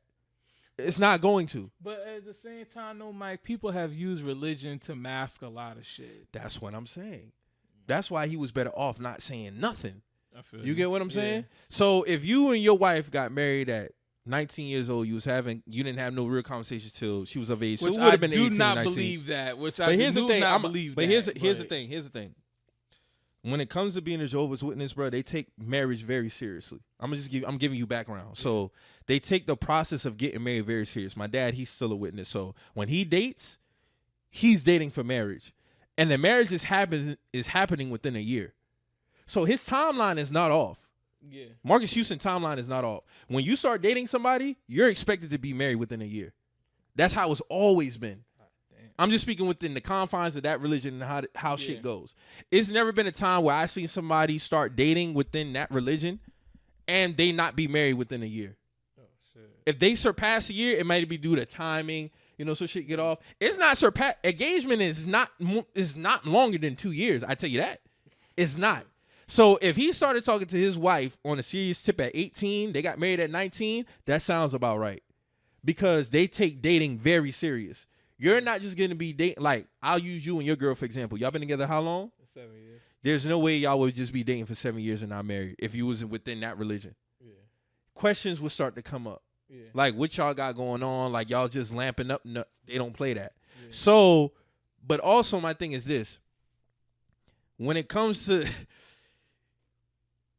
At 18, 19, bro, that's just way too early. Now, me, when we had the age gap conversations, because, of course, they come up, I'm not against somebody who's 23 dating somebody who's 35. That's just me. I'm not against that. I feel like when you 18, 19, 20, 21, in between that range, that's a little bit too early, bro. That's a little bit that's way too early because when you start, as you get older, you mature. Like everybody say, like you don't really, your brain develop shit till about what, 25? Yeah. So of course, and I've already said on the podcast, I'm not going to be apologetic about it. If I'm in my 40s and a woman 25 want to talk to me, I'm going to talk to her if she's mature enough and all that because. Well, see, that's for But me. when you're talking about, so he would have been at the time, he's 41 now. He would have been like 38, 37. 37. That's no, I can't see myself doing that. That's crazy. Because I'm 31 now. So I think the youngest I would probably talk to is 22, 23. See, everybody is different on their shit. As long as it's over 21, it's fine with me. Me personally, you at least gotta be like, I don't like me. I don't know. I'm just different. Like I'm 31. I don't think I could talk to somebody who's under 29. Like that's me personally. 29? Because I would just be annoyed. That's crazy, I would bro. just be annoyed. Maybe. Yeah, I would get annoyed. Very straight. I get it though. I would get annoyed by you. You know what I'm saying? I would just get annoyed by you. You know what I'm saying? Mm-hmm. I've always been like that. In my but life. see, Any for woman me, that I've ever talked to, they either been a little bit. They might have been a little bit older than me, or we was around the same age. I think the lowest gap I've ever talked to. And this was, like my girlfriend's only a year younger than me. The lowest I've ever talked to a woman in my past is probably 4 years younger than me. But that was the only. But that depends. How old were you at the time? I was like, she was like 22. No, I think she was in. Damn, I'm trying to think how old she was.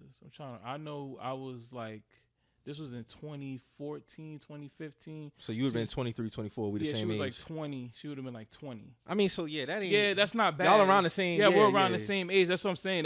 She definitely wasn't in her teens. I know that. It was like 20. I probably was like, it's maybe 23, some shit like that. It was like 2015, something around there.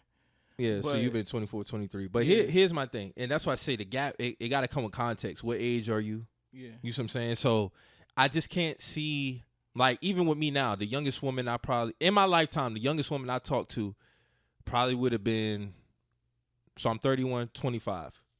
Okay, see, and then I'm dating older, though. So then you have to have the conversation about niggas who seek out only just younger women. Yeah, it's a difference if they just gearing towards you and you come across and they happen to be that age. They happen to be that age. But if you searching for the 19-year-old, exactly, you a different kind of nigga. You a different type of nigga. And I don't know. I mean, I know stories about Marques Houston as far as what he's done outside of women, but in terms of how he's dealt directly with women, I don't know if he's just necessarily aiming towards them younger women. I don't know. That right there looks kind of wild though. That looks insane. That looks insane, my nigga. The shit that he said, he was like, bro, if she was just like me. I'm like, nigga, how you are damn near 40. How is this 19-year-old like you?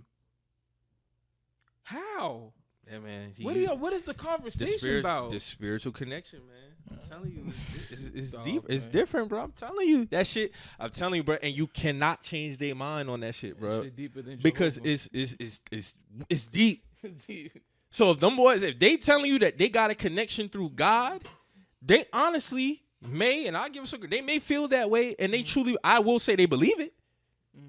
Because it's somebody who done had plenty back and forth with his dad about this shit. Yeah. Trust me. Like, when they're in that shit, they're in that shit.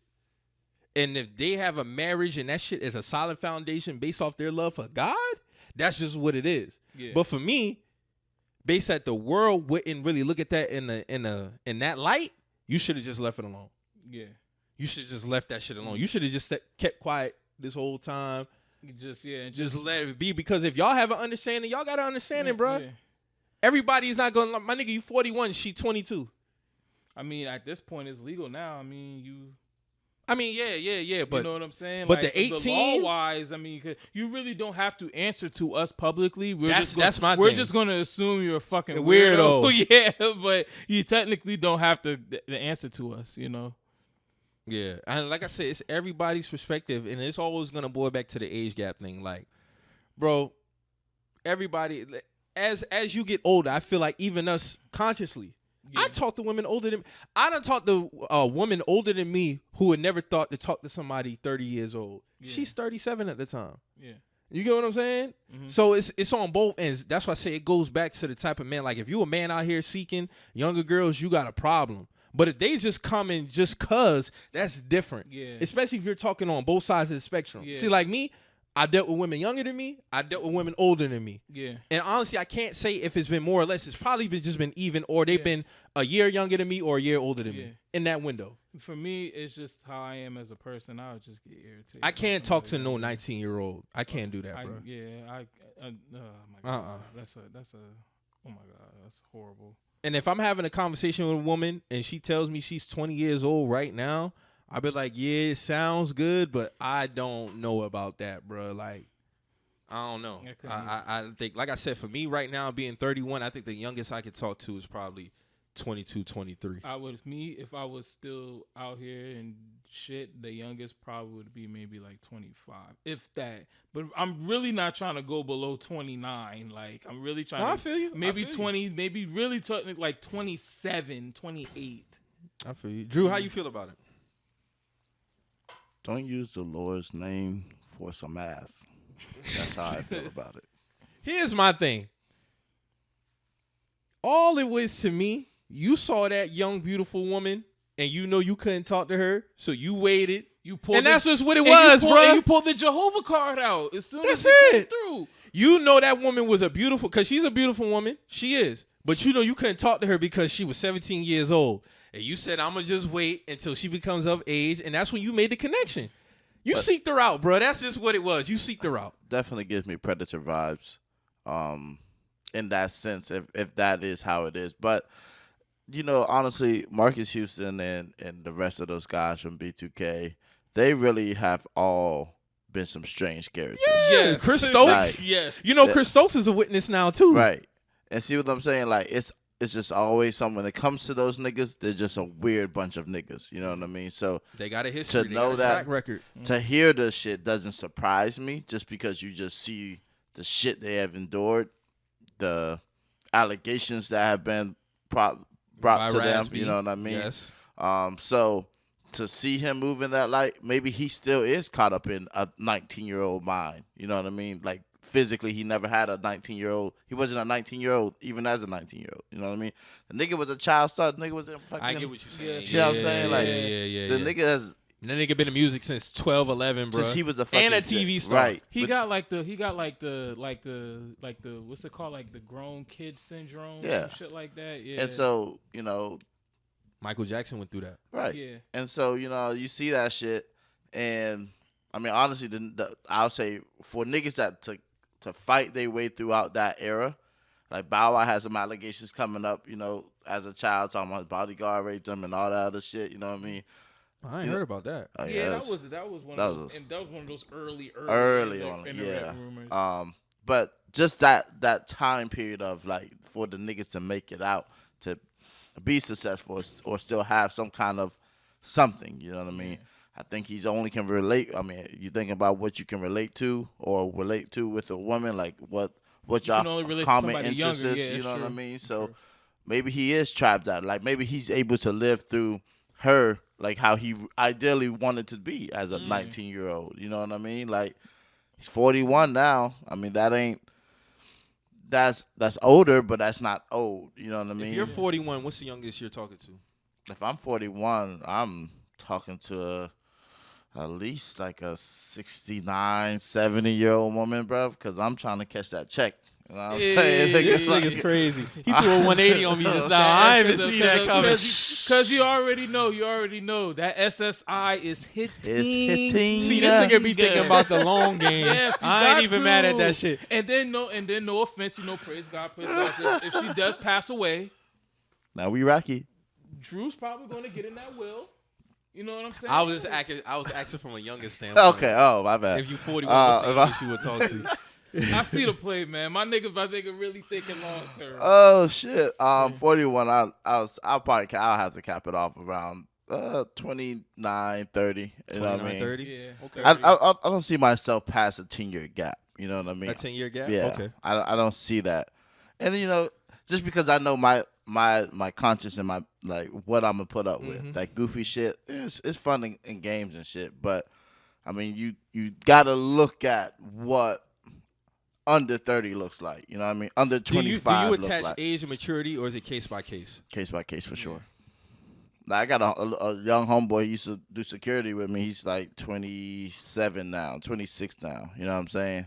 He was working with me at 21. You know what I mean? But this is a dude I can kick it with. You know what I mean? Have conversation with because he has a mature level. Yeah, I got a couple of younger homeboys like that too. You know what I'm saying? But they all grew up around older niggas. Right. So and you know that's just one of it's definitely case by case. And in this case again, I think Mark is only to say that he has a soul tied to this woman. That's possible. You know what I mean? Why this nigga got my name, dog? Hey man. Fuck. Why this nigga got my name? Hey man, it's a lot of weirdo Marcuses out here, bro. But you know what I mean? Like, but that doesn't take away from who you are. You know what I mean? Like you have to now defend yourself from setting yourself apart from the other niggas. You know what I mean? Trust me, you don't gotta worry about that. Yeah, but you know, you're an outstanding citizen out here, man, so I don't have to worry about that. But, you know what I mean? Again, it's one of those things, man. Definitely, it looks weird, but we've seen weirder.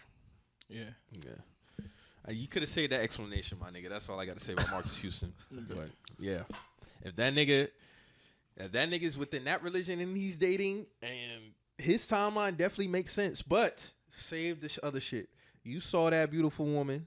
And you said to yourself, when you found out she was 17, yeah, I got to leave that alone. Yeah, he's like, I'm going to wait. Yeah, I'm going to wait. And as soon as that 18th birthday came around, swung right back around, and then y'all got married in a year when she was 19, because that's how the dating goes within that religion. And then I know. Then she got a baby, so. Yeah, they got a baby now. Yeah. That's 21. Boom. You niggas don't waste no time. I honestly feel like, bro, I seen a tweet yesterday that said, willingly being a family man at 21 is crazy. And I said the Drake lyric on the quote too, like, marrying in our 20s, where the fun in that? Yeah. And somebody else was like, if you found your person, why not? And trust me, like, I get it, bro. A lot of people, you may find your person at 2021. Cool. But I just feel like, bro, you don't really know yourself in terms of what you want in a person at 2021. I thought I did. Trust me. Yeah. I was there. I thought I found this girl that, damn, like, I could spend the rest of my life with this girl. Fuck no. Fuck no. Hell no. And as I've gotten older, like, bro, as I cross over into my 30s, I didn't, for the most part, because y'all know me. Y'all know what I like as far as, like, the woman. Like, I've always had, like, my type. Yeah. But certain things, like, when you start getting into the personality aspect, I didn't like what I liked at 21, 20, bro. Oh, yeah, you're not. And I knew what I liked receiving. I didn't like receiving the same things at 2021 that I would like receiving at 31. Mm-hmm. It's different.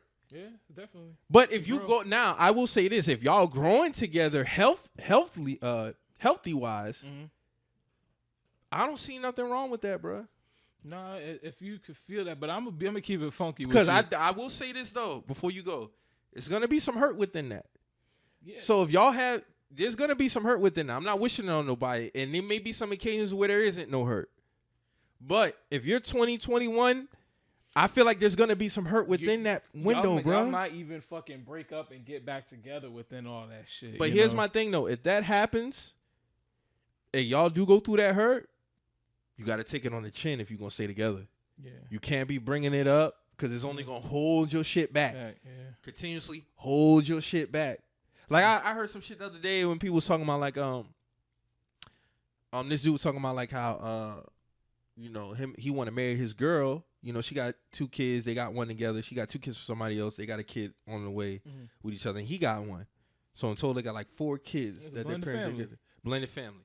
But she keep holding on to shit that he done did. And he trying to figure out how can he show her that I am this new nigga. I mean, personally, bro, she just gonna have to you gonna do what you do. All you can do is what you can do to prove to this person that you are a changed person. You gotta go the extra mile now. You're gonna have to do some extra shit now to show this person. No, and if you're gonna be a changed man, you're gonna have to be a changed man. But at the end of the day, it's like I can see it from a man's perspective because they're gonna keep doing all this shit, and then they eventually gonna be like, damn, dog, like you see me? Do you see me? You see me changing? You see me doing what I'm doing?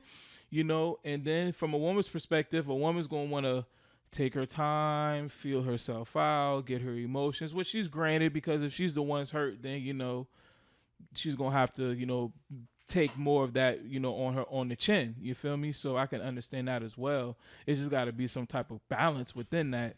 And that's kind of hard to navigate. I don't agree with proving myself after I done did some shit. If you decide to take me back after all my shit I done did, and you constantly bring it up, what are we doing? I mean, if they only bring it up if the behavior ain't changed. If you change, if they can see change behavior, then they ain't gonna bring that shit up like that. But if you still doing the same shit, then they probably gonna bring the shit up. Like if you say, "Baby," there are some occasions where somebody be like, "Man, that shit that you did to me, such and such, really like bothered me, affected me." It's like, okay, I understand, but haven't we moved past that? Right. You think it's still fair to bring that up to somebody if y'all trying to move forward? If we trying to move forward, it's gotta be because it's like if you're the person who caused the damage, then you can't really tell them boy how to feel. Why not? You can from a nigga perspective. No. From a nigga perspective, I understand this, nigga. I totally agree with you. But from a woman, I'm telling you how they gonna look at this. Then break up with me then. But dog, sometimes they don't want to break up. They just want you to just do this certain shit. But if you're doing it and you're constantly bringing it up, where's the process? Where's the progress? Yeah, now that's different. Now that's what I'm talking about. Like that, the woman has to at least give the man some affirmation that I am a change. Like I see your change, baby. I see what you're doing. That's all I'm saying. Like you know what I'm saying. You have to give some type of. Gives the man some type of affirmation for him to keep going to do these things. Because if you don't, and then you just keep drilling him on the past, then he's going to be like, what the fuck am I doing this shit for? And I just feel like that's dangerous territory when you get that serious that young. Like, could you see yourself married at 21? Man, hell no. And I'm going to keep it funky with you, bro. I'm going to keep it funky with you. Black people, that's not typically our thing. Typically, white people are the ones who get married at like 19, 20. You know what? You all right? Because I know a dude I used to work with. That's typically they Steve. He was with his wife since he was about 17, and they've been married since, had a couple of kids since then. There's only one person that I know who's been with his wife since, like, they've been together total since he was 6, and that's Jordan. Jordan, who was on the show last week. Jordan and his wife been together since he was 16. He's the only one that I know, though. Yeah. So he's of the minority. Yes. Yeah. But overall, as I do know that to be a white, because they look at marriage different, though. Yeah. They don't tell a full story of their shit, though. Like, all we see is the success. Yeah. But they base their marriages off, what's the word I'm looking for? Status. Yeah. Longevity. Yeah. Sometimes, white people. Legacy. They marry into families, bruh. Yeah. You know what they I'm saying? They don't give a fuck about their wives like that. A lot of them boys, a good portion of them boys really don't. So I think black people and white people, they more so marry for power. Yeah, they trying establishing some shit. Yeah, they trying to marry for the power, the social status. What's the shit that they say that we should start doing? It's a business. What's the shit that they say we should start doing as far as when they come to get married and find partners? What's that shit called? When they pick your partner for you. Arranged marriage? A lot of white people do that shit. I think they started that shit.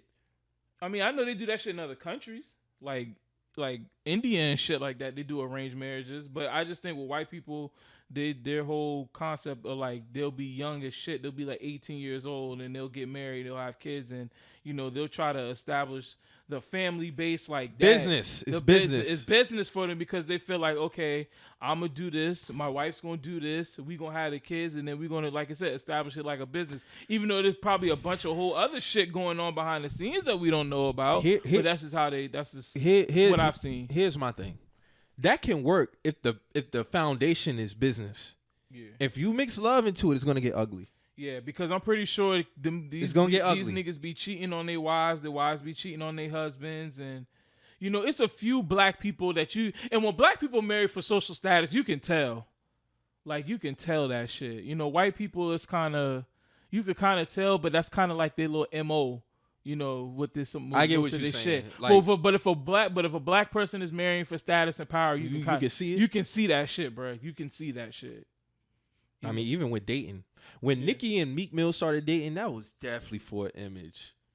Yeah. I gave that shit 2 years. I think they lasted 3. Yeah. Well, white people do shit for. I'm not just gonna break it down to that, but it's just from what I've seen with white people in marriage. It seems like they will have a whole bunch of shit swept under the rug as long as the image is obtained. Okay. And the business is obtained. Then you know what I'm saying. Then I could go on my business trips and I got women in all different kind of cities. You know what I'm saying. I'm fucking my secretary. I'm doing all this other wild if shit. you do that, it gotta be a healthy balance, bro. Because I mean, I get it. Marriages do have a lot of benefits as far as having a family structure, economically, emotionally. Yeah. But when you start talking about arranged marriages, especially that young, like Drew, you could have seen yourself being married at 21? 21.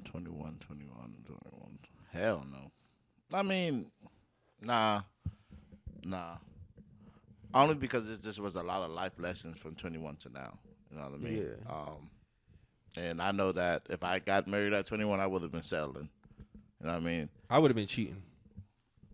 I'm sorry. Yeah. I'm gonna give it up. Like I'm being real. I would have been cheating at 21, I definitely bro. Would have been out here roaming at 21. I would have been roaming. Yeah, I mean it's 21. But that's the thing. Like it's like I said, you just would have missed so much by being bound at 21. But how do you feel about? Let me play devil's advocate, because this is what other people say. They say, well, why you just can't experience life together? What do you say to that? I mean, that's possible. Yeah. But I've never, at 21, the women that I was dealing with, nah.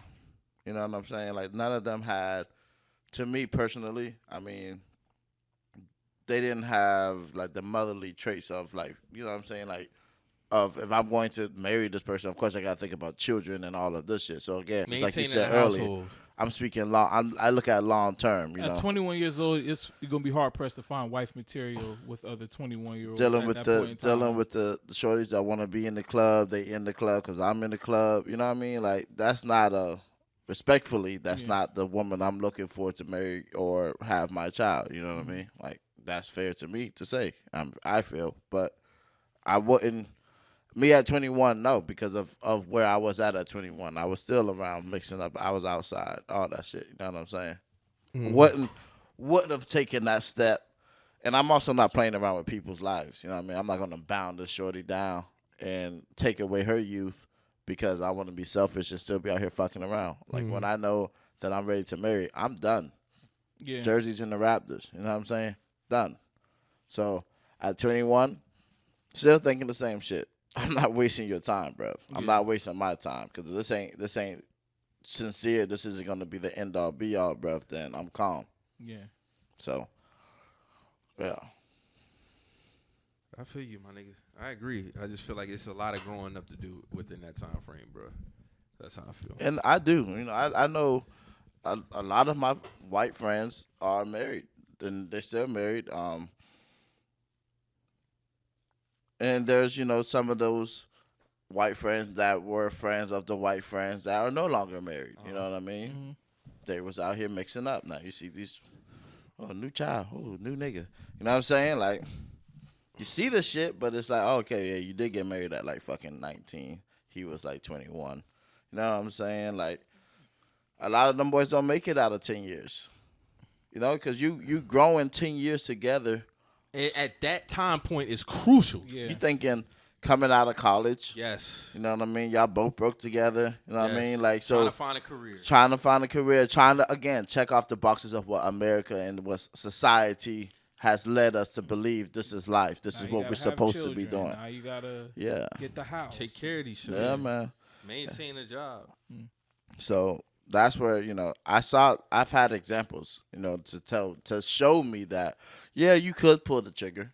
I could have pulled the trigger at 21, you know. I could have did that at 22, 23, 24, all the way up. I could pull the trigger right now if I wanted. You know what I mean? Yeah. But is it just pulling the trigger just to do it? That's or is it because you know, I feel like as a person, you know when it's your time to do it. Right. Yeah. You know. And it ain't like for me, I thought I knew a few years back. I thought I knew. But reflecting, going on 3 years, no. And I can honestly say it would have ended. It would have ended worse than what it ended. And it didn't end bad. Yeah. Of course, when you reflect at that time period, you wanted it to work out. But when you projecting long term, it wouldn't have worked out the way that you would have thought it did. So I think just even within yourself and, you know, if you're spiritual and you have your connection with God, y'all both kind of know when it's your time to do that thing. Yeah. And it may catch you off guard. You may never know. Yeah. You may never know. But for me, like even me at 31, a lot of people will probably look at it like, yeah, man, when you going, I've had those conversations, but nobody can dictate to me when I'm gonna do what I want to do. That's just what it boils down to. It has to be a 1-2 at the end of the day. Like Drew said, am I pulling the trigger just to pull the trigger? Because if I do it just to do it, then I'm gonna regret that shit. Like a fuck. I'm gonna regret it like a fuck. I'm telling you. And this thing, it's some things I've been like, God damn, like, it look like hindsight. And we come across some good girls that's like, yeah, bro, we can lock it down. But like your looks, I would love that. Like the eye candy, the whoop, the whoop, yeah, cool. But then you see that person, you see how they move, you see how they talk, and see like their mentality. Yeah. And now it's like, like this is a tough real estate to really buy into. Yeah. You know what I mean? Yeah. And I'm calm. You know what I mean? Like if you can't move me to be like, yo, like that, to say, let's build together, let's grow together. Like you don't got that mentality, bro. Like you see what I'm building here. Yeah. You know, you see how I'm moving over here. Mm-hmm. I'm calm. Like I'm. My parents, I already told them, like, bruv, you might not get them out of me. I ain't going to hold you. You got 2 other sons, bruv.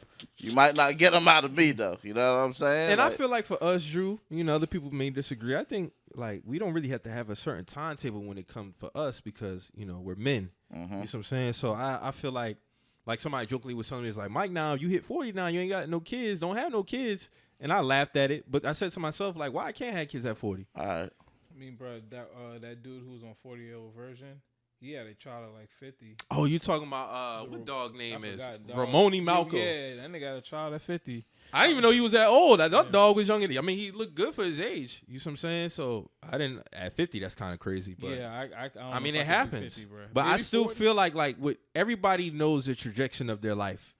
I'm pretty sure everybody in here consistently thinks about the last 10, 15 years of their lives and where they're heading, right? Yeah. And then you think about where you're at now and why things happened the way that it did.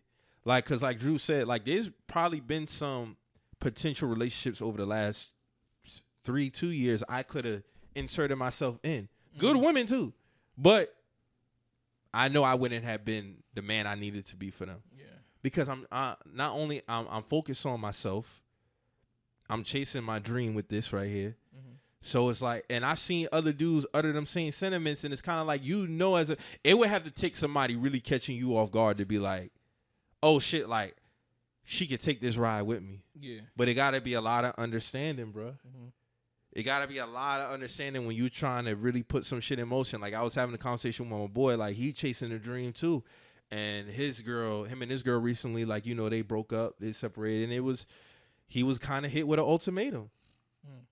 In terms of like, you know, their relationship, like, yo, like, I'm trying to get married, do this. And he's more so like, yo, like, I'm trying to do this right here. I can't really commit to putting that ring on your finger and like, I can't do that. Well, I mean, I think if you got two people who both trying to chase a dream or a goal, it kind of works a little it better works a lot. because Yes. they all both understand, like, we're not trying to have no kids right now. We're not trying to get married right now. I'm trying to achieve my goal. I'm going to help you achieve your goal, and then we just achieve our goals together.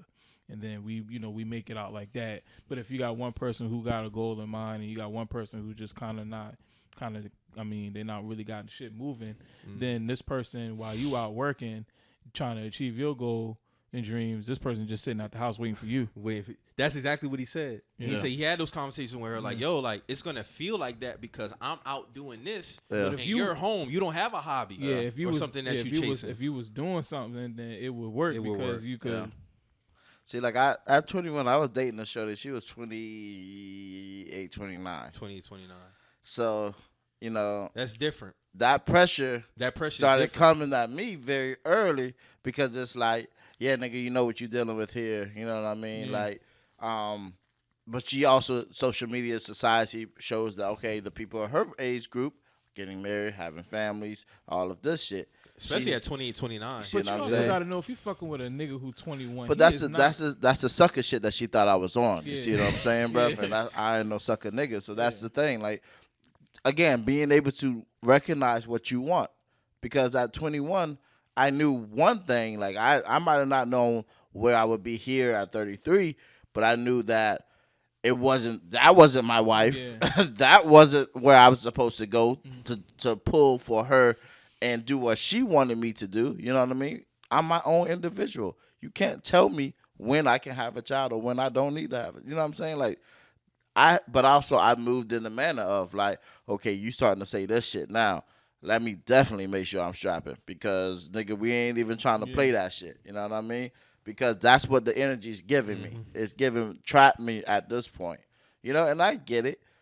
We dated for a few years and shit like that. And again, like, you know, I was much younger than her, but I had to also be mindful of that she got a clock ticking that's much different than my clock. Sure. You see what I'm saying? So go ahead and do what you need to do, ma. It's always going to be love here, but what you're asking for, I just can't give you. Yeah. You see what I'm saying? And that's just being respectful to somebody's fucking natural clock. You know what I mean? Niggas really will be playing the fuck around for all these years, and then boom, you know what I mean? Like, I now think of like going into like dating and all kind of shit. Like, for real, like, if one thing, like, okay, yeah, if she's, you know, have the trace of what I'm looking for, does she have the motherly traits? Does she have this? Does she have that?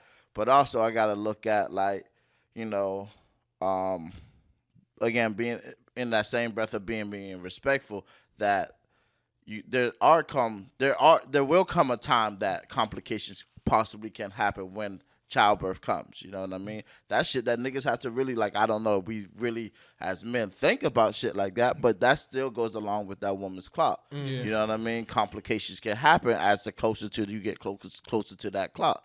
So I would hate for her to, you know, something happen as like she loses the child or both of the child and her is gone. You see what I'm saying? Because I've been sitting here bullshitting around playing with this girl fucking clock, and now, you know what I'm saying, now I'm fucking ready. Make it harder for her. You see what I'm saying? It may, but not even that. I wouldn't even be able to live with myself, because at the same time, I know what I was doing was nothing but being in the club and fucking around and you know, dropping 40 or whatever the fuck these goofy niggas be doing nowadays on their ladies. You know what I mean? Like, if you're gonna sign up for this shit, bro, sign up for this shit. You gotta be all the way. Facts. All the way in. Because all this shit is something that niggas need to take into consideration.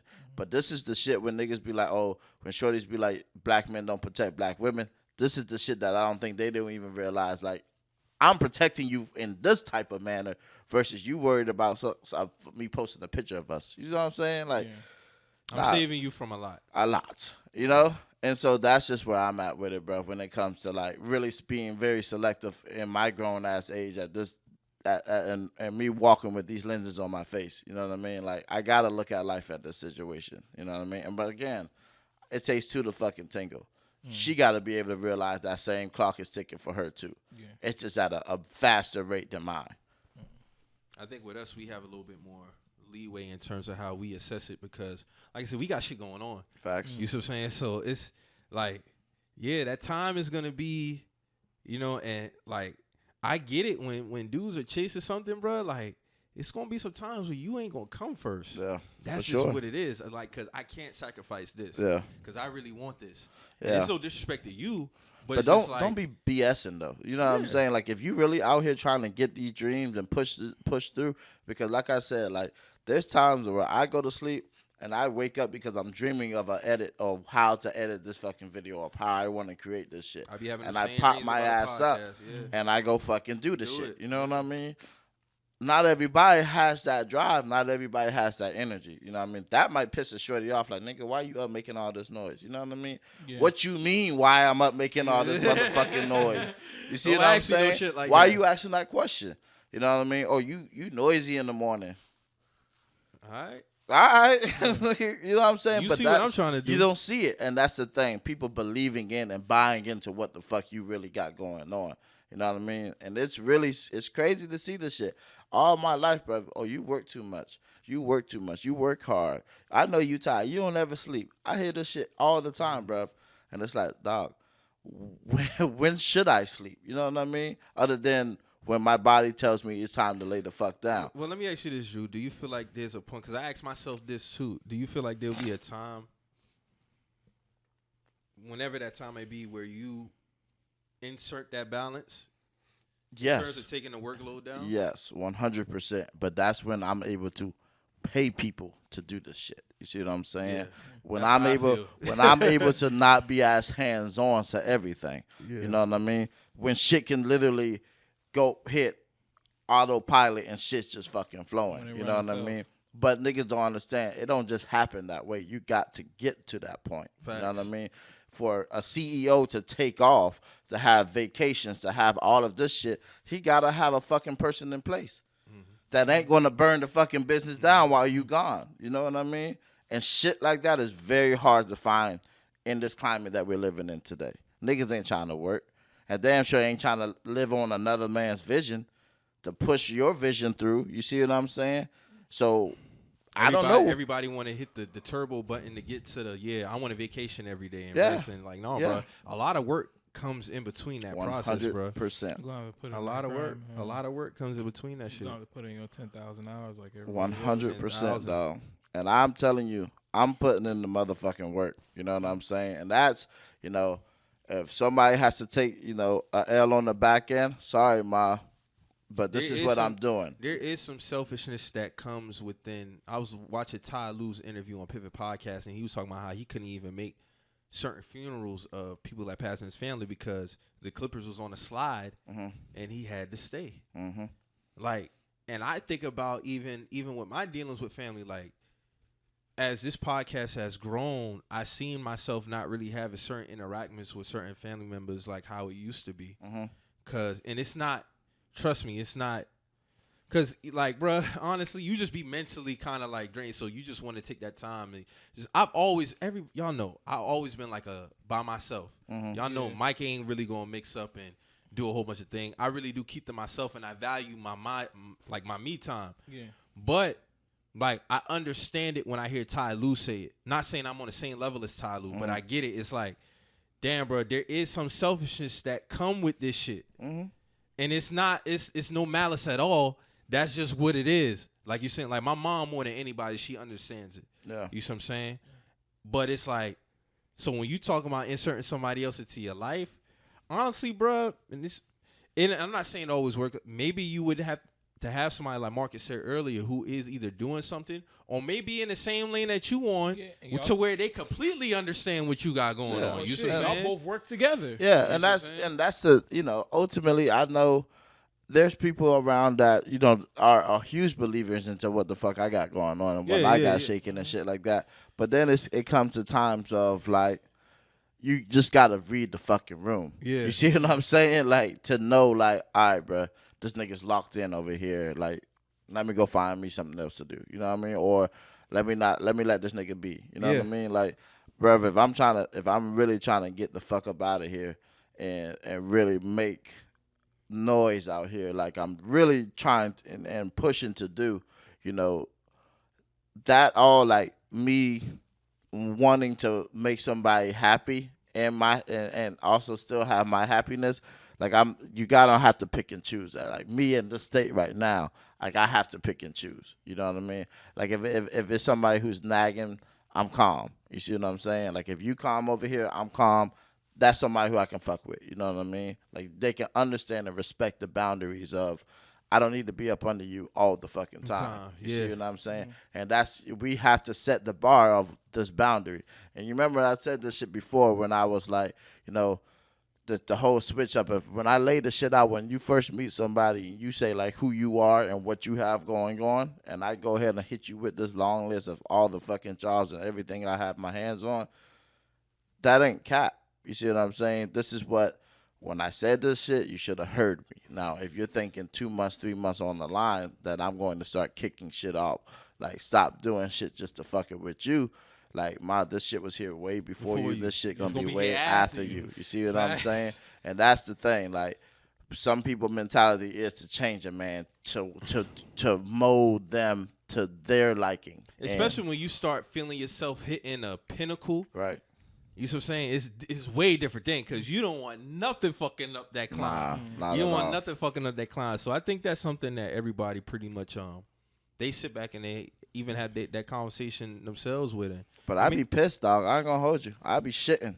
Like if I box out some time to kick it with somebody and you off, like your energy, your aura and everything is just off, because you got some fly shit going on.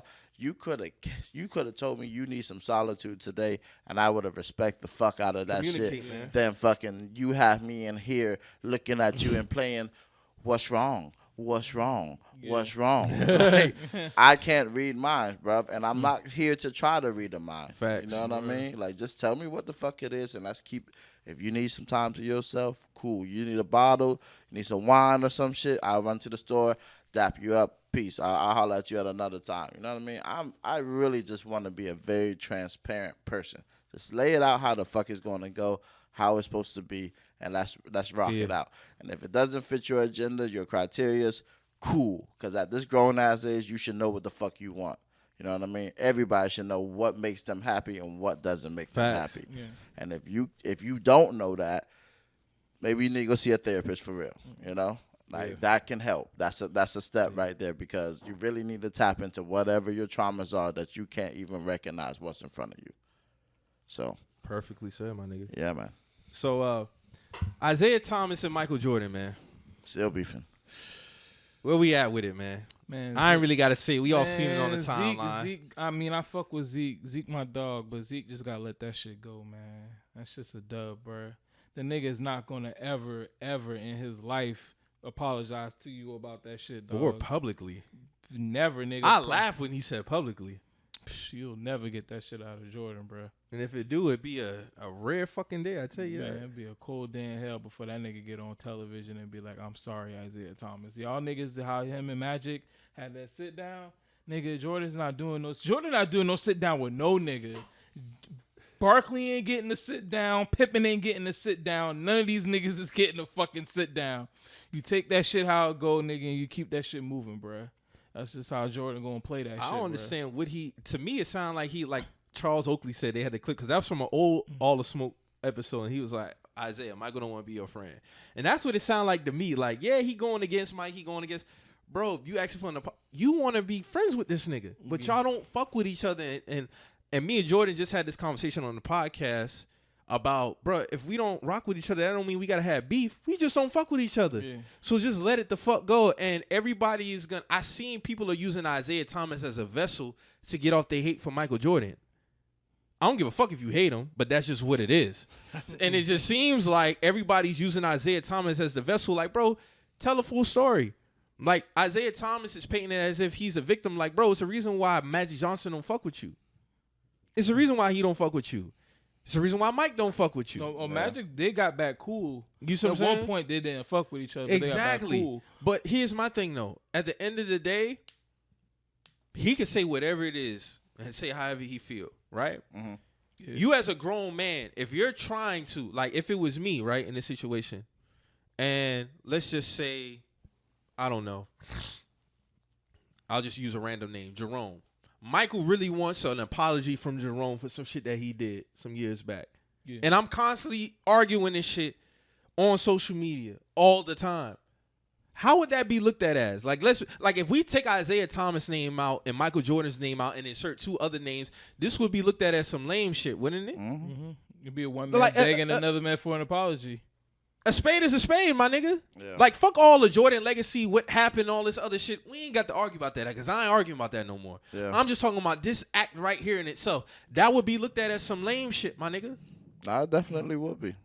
Like, Mike, let it go. Yeah. You up here, you crying on Twitter, you crying on Instagram, you crying on your podcast about getting this apology from this nigga that y'all obviously not seeing eye to eye on, bruh. It's not going nowhere. Let it the fuck go. But with Isiah Thomas and Jordan, oh, niggas look, oh, yeah, no, bro, just take out the names and insert other names. Yeah. I fuck with Zeke, but Zeke do got that attitude of like, Zeke got that attitude of like, yeah, he gotta let niggas know like, hey, I started this first.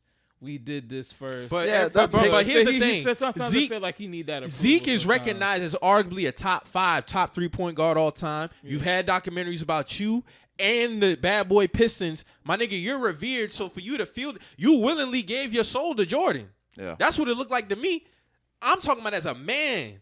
It looked like you just gave this man your soul. You gave this man all this, for what?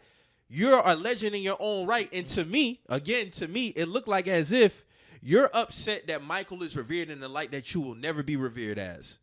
That's just what it is to me. But I think he know that. But I think where Isiah is, sometimes it might come, maybe he just looking at it like, I made Michael Jordan apologize to me. It could be looked in that light, or it could be maybe he could be genuinely sincere. My whole thing is Jordan is never gonna give you a fucking apology, bro. And he gave you your props on Last Dance. That's like he keep talking about the last. My nigga, he say you are the greatest point guards ever on the dock. Yeah. You see what I'm saying? Like, take it for what it is, but it's the pick me attitude.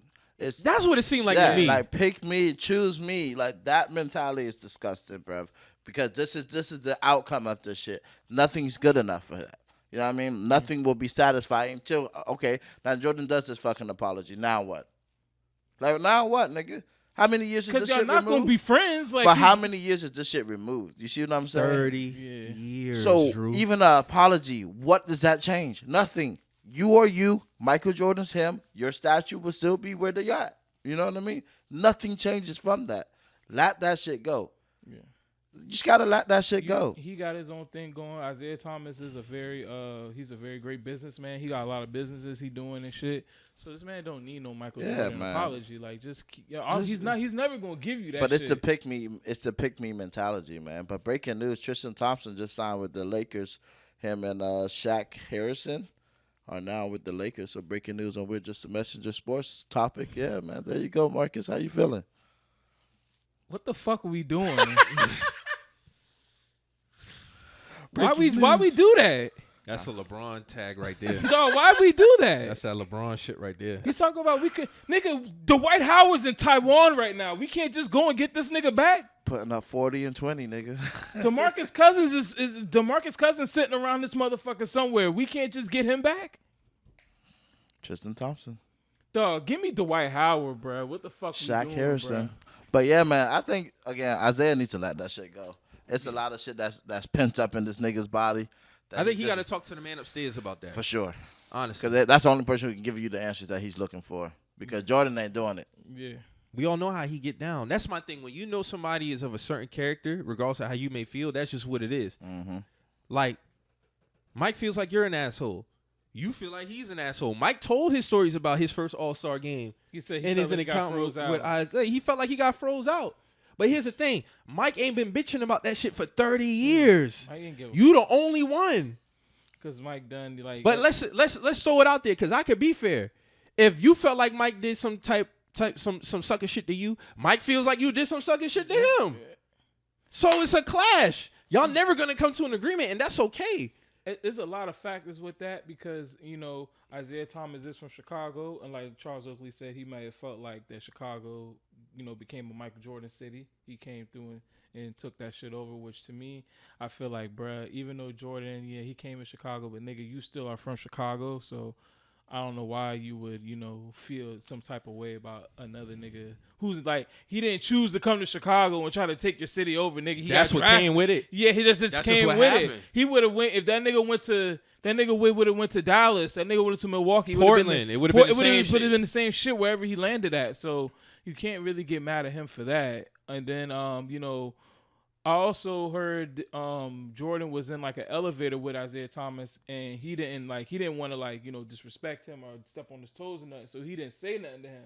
And they said that when Isiah got back to his locker, I guess back to the All-Star game around the other players, he was like, "Oh, Jordan think he better than me, and he ain't say nothing to me and shit like that." Which to me, once again, that sounds like some hoe shit.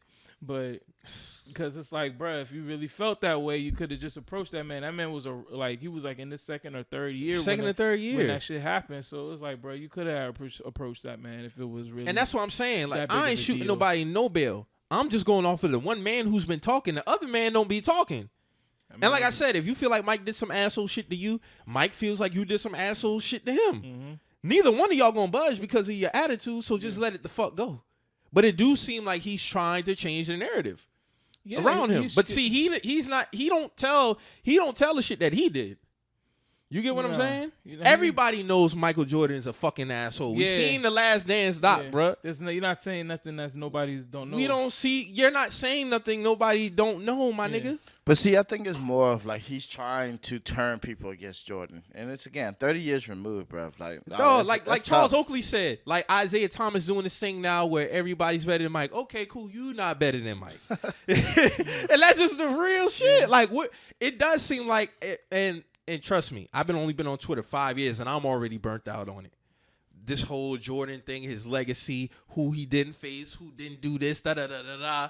And yeah, it does seem like this seems to be this thing now where he wants to, not him in particular because he's a part of it, this group of people now want to change the narrative around Jordan and what his legacy was, because everything is hypotheticals. It's the same thing with Lil Wayne. I put them in the same boat. Anytime I hear these conversations about Jordan and Wayne, it always start off with one word: if. It don't matter about if. What the fuck is? Yeah, what actually happened? What actually happened? What actually happened, my nigga? Yes, in 84, Rookie of the Year. 85, he broke his foot. 86, he was in the playoffs. He dropped 63, lost to the Celtics. 87, lost to the Celtics. 88, lost to the Pistons. 88, probably his greatest individual he still of lost. all time. Yeah, still lost but... So let's keep going. 89, lost. 90, lost. 91, he won. 92, he won. 93, he won. 94, he retired, tried to play baseball. He was ass. 95, he came back for 17 games. He lost in the semis to the Magic. 96, 72-10, swept the Magic, got revenge, beat the Sonics. 97, he won again, beat the Jazz. 98, he won again, beat the Jazz. Retired, came back for the Wizards for 2 years, did his thing, and he bowed out. That's what the fuck happened. Straight like that. What are we talking about? Straight like that. Everybody else want to throw in all these variables about this, that, and the third, bro. It's a very line drive career, bro. Once he hit 91, it's just up. Yeah. We don't got to do all this for no, bro. Like it was a straight line drive, my nigga. Once 91 got here, once 91 came, it was a straight line drive. You had a little bit of bump with 94, 95, but 96, 97, 98. Wizards years, I'm not even about to even count that shit. Even in his Wizard years, he was still balling on niggas, so it didn't matter. Yeah, but Isiah Thomas definitely needs to just, bro, dead it. Yeah, dead that shit. You gotta dead that shit. I ain't gonna lie. I fuck with Zeke heavy. And too. I fuck with Zeke. Zeke is a fucking legend, and that's the shit that kills me. And like, it's in comparison with like, you've won.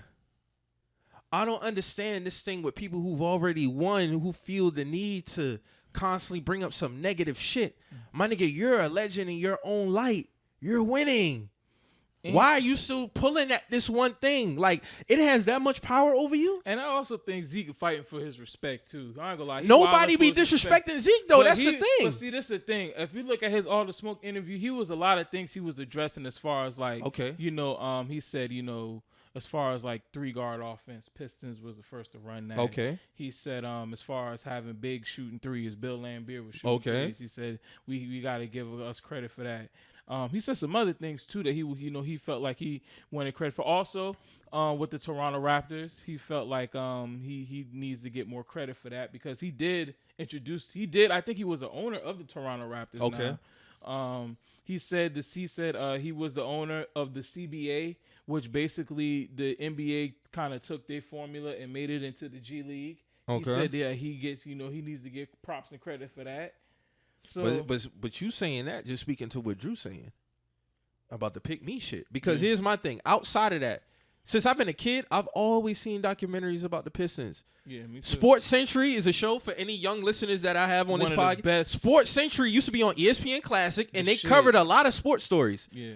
The Pistons was one of the most popular ones that was always on there. Isiah Thomas has a background story. Yeah. The Pistons have a background story. Yes, it does revolve around Jordan, beating Jordan. You know why? Because he's revered as the GOAT. You do get credit for beating the man. And you beat Larry, Magic, and Mike. What do you mean you're not getting, like, bro, you gotten your props, you get your respect. What more do you want? Like you said, what more? Okay, you get the apology. Now what? It's not changing nothing as far as how you're looked at in basketball. And not for nothing, just on some fact shit. You the only nigga to have your whole name on a jersey, bruh. Niggas don't even know that. That nigga Isiah Thomas had his full name on a jersey. I think he was either a rookie or his second year, bruh. Like, so it was something around there, yeah. So I don't know what more he want, bruh. Like he's not getting that apology from Mike though. Nah, that's what I'm saying. He could dead that. That's never happening, bruh. But it does seem to be a narrative around. And I tell him, just like I tell LeBron fans, I'm going to say, listen, it's going to come a time 15, 20 years from now, people are going to try to discount what LeBron has been doing in this league the same way y'all do it for Jordan. So be careful. There's going to be a time when Wemby is up there doing his thing, and they be like, oh, LeBron never had to do this. LeBron never faced this talent. LeBron never da-da-da-da. It's going to come. As much as y'all keep pushing that shit, y'all going to see it affect. So just be careful about how you speak about certain players and be lying about certain shit. Like, stop lying. Stop trying to rewrite history. That's it. That's all I really got to say about that shit, man. Isiah Thomas, I fuck with you. You a legend. One of the greatest point guards. I personally got you top 3 all time. Yeah, I got him top 3. I got Isiah Thomas top 3 all time. Yeah, me but, too. Bro, let the Jordan shit go, my nigga. Just let it go. You up there, you tweeting like about this. Like, this nigga be replying to all these fucking tweets about Jordan. It's like, my nigga, you're not getting no apology. And minds ain't changing on that man. No, he's still the GOAT in 95% of people's eyes in the game of basketball. So. That's just what it is, my nigga. Yeah. That's what it is. So, playoffs about to start. My Bulls are in the play-in. We got a play-in game, I think, Wednesday or Tuesday versus the Raptors. Hawks got the Heat on what? When y'all play, Drew?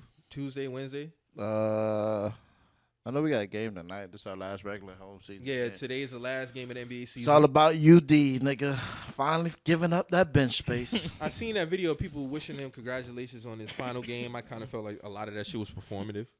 So, wow, but Mike. like, come on, man. Like, final game, like, stop it, bro. But shit, I mean, I'm gonna keep it funky with you. You know, he is snatched. He is taking somebody's roster spot. But in this day and age of basketball, I think is maybe might be a little beneficial to have somebody like that. Maybe not taking a roster spot, but just being on the staff in a sense. But he should have been that for the last 6 years. Jawan Howard literally worked his way off from the bench to suits. Exactly. Yeah. Nigga, a smooth transition. He wasn't taking a roster spot, bro. Come on, Jawan wasn't taking a roster Come on spot. now. Come on now.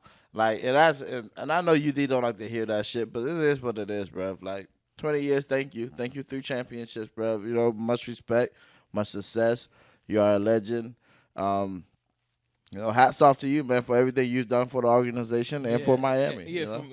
I'm never going to knock the man, but it's time. It was last year was time. The year before was time. The year before was time. But, you know, I think that the last bubble, that bubble should have been the end. That yeah. bubble should have been the end. I mean, I appreciate you getting in the Dwight Howard's face and about to flex that nigga up. Like, that shit was comical. But other than that, man, it really hasn't done too much out here for the Heat, man, to make us. I mean, other than some words, respectfully, you know, that I can see. I feel you, bro. Like it ran its course longer than what it should have been, my nigga. There's no way you should still be out here. I think he had to get that 20 seasons in.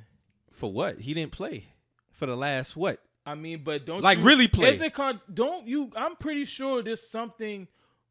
A benefit for making it 20 years in the NBA, bro. I'm pretty sure there's some financial benefit. Yeah, but I could be wrong, but I don't think he's played any real time since the 2014 NBA Finals. I could be wrong. God I mean, damn, bro. Not like that's 9 years. That's bro. 7 years stealing a check. Not like he's played. Like he gets in the game, and it's like, you know, standing ovation, and every time he gets in, but it's not nothing to like. Like, nigga get out there and get like 3 fouls and he's out. You know what I'm saying? Like he's not. The nigga's not really doing. He's getting in the game. Don't get me wrong. He's getting in the game, but he's not getting buckets like putting up 10, grabbing 10 boards. Exactly. You know what I mean? He's like not effective out at there. all. So even Vince Carter was a tad bit effective. Yes, he was a tad bit effective. 100%. Yeah. I mean, Vince Carter would give you like he might give you like 15 buckets. You know what I mean? And he might fuck around and dunk one. You know what I'm saying? So I mean, what's your prediction for the Heat Hawks game? We gotta get it done, man. I mean, Tyler Hero was talking that good shit, like, you know, like niggas counting us out. This is the position that we wanted to be in, anyways. Okay, this and nigga, I was that. a 1 seed last year. Y'all should beat the Hawks. We definitely should beat the Hawks. Y'all should beat the Hawks. Definitely. Take out Trey.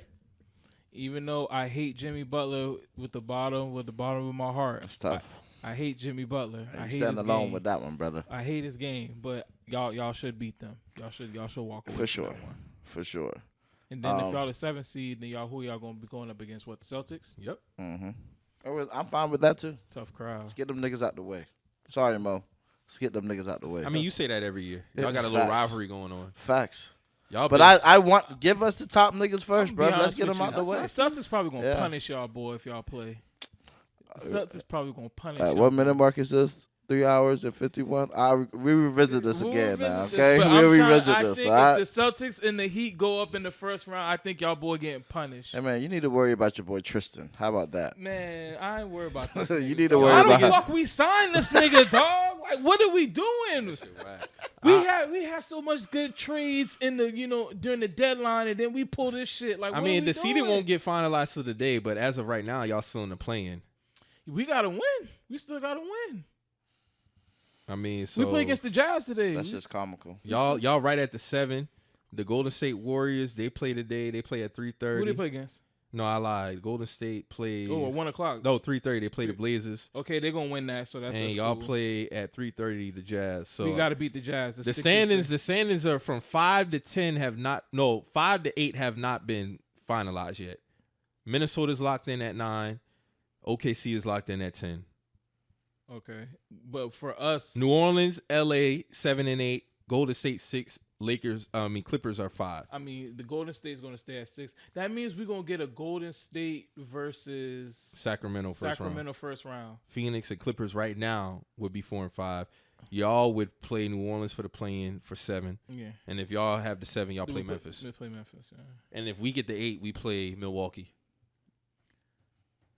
I mean, I don't know, Mike. It's still gonna be tough sledding. I don't have us beating Milwaukee. I have us beating the Raptors and the Hawks to get the 8th seed. But after that, that's it. That's it. Yeah.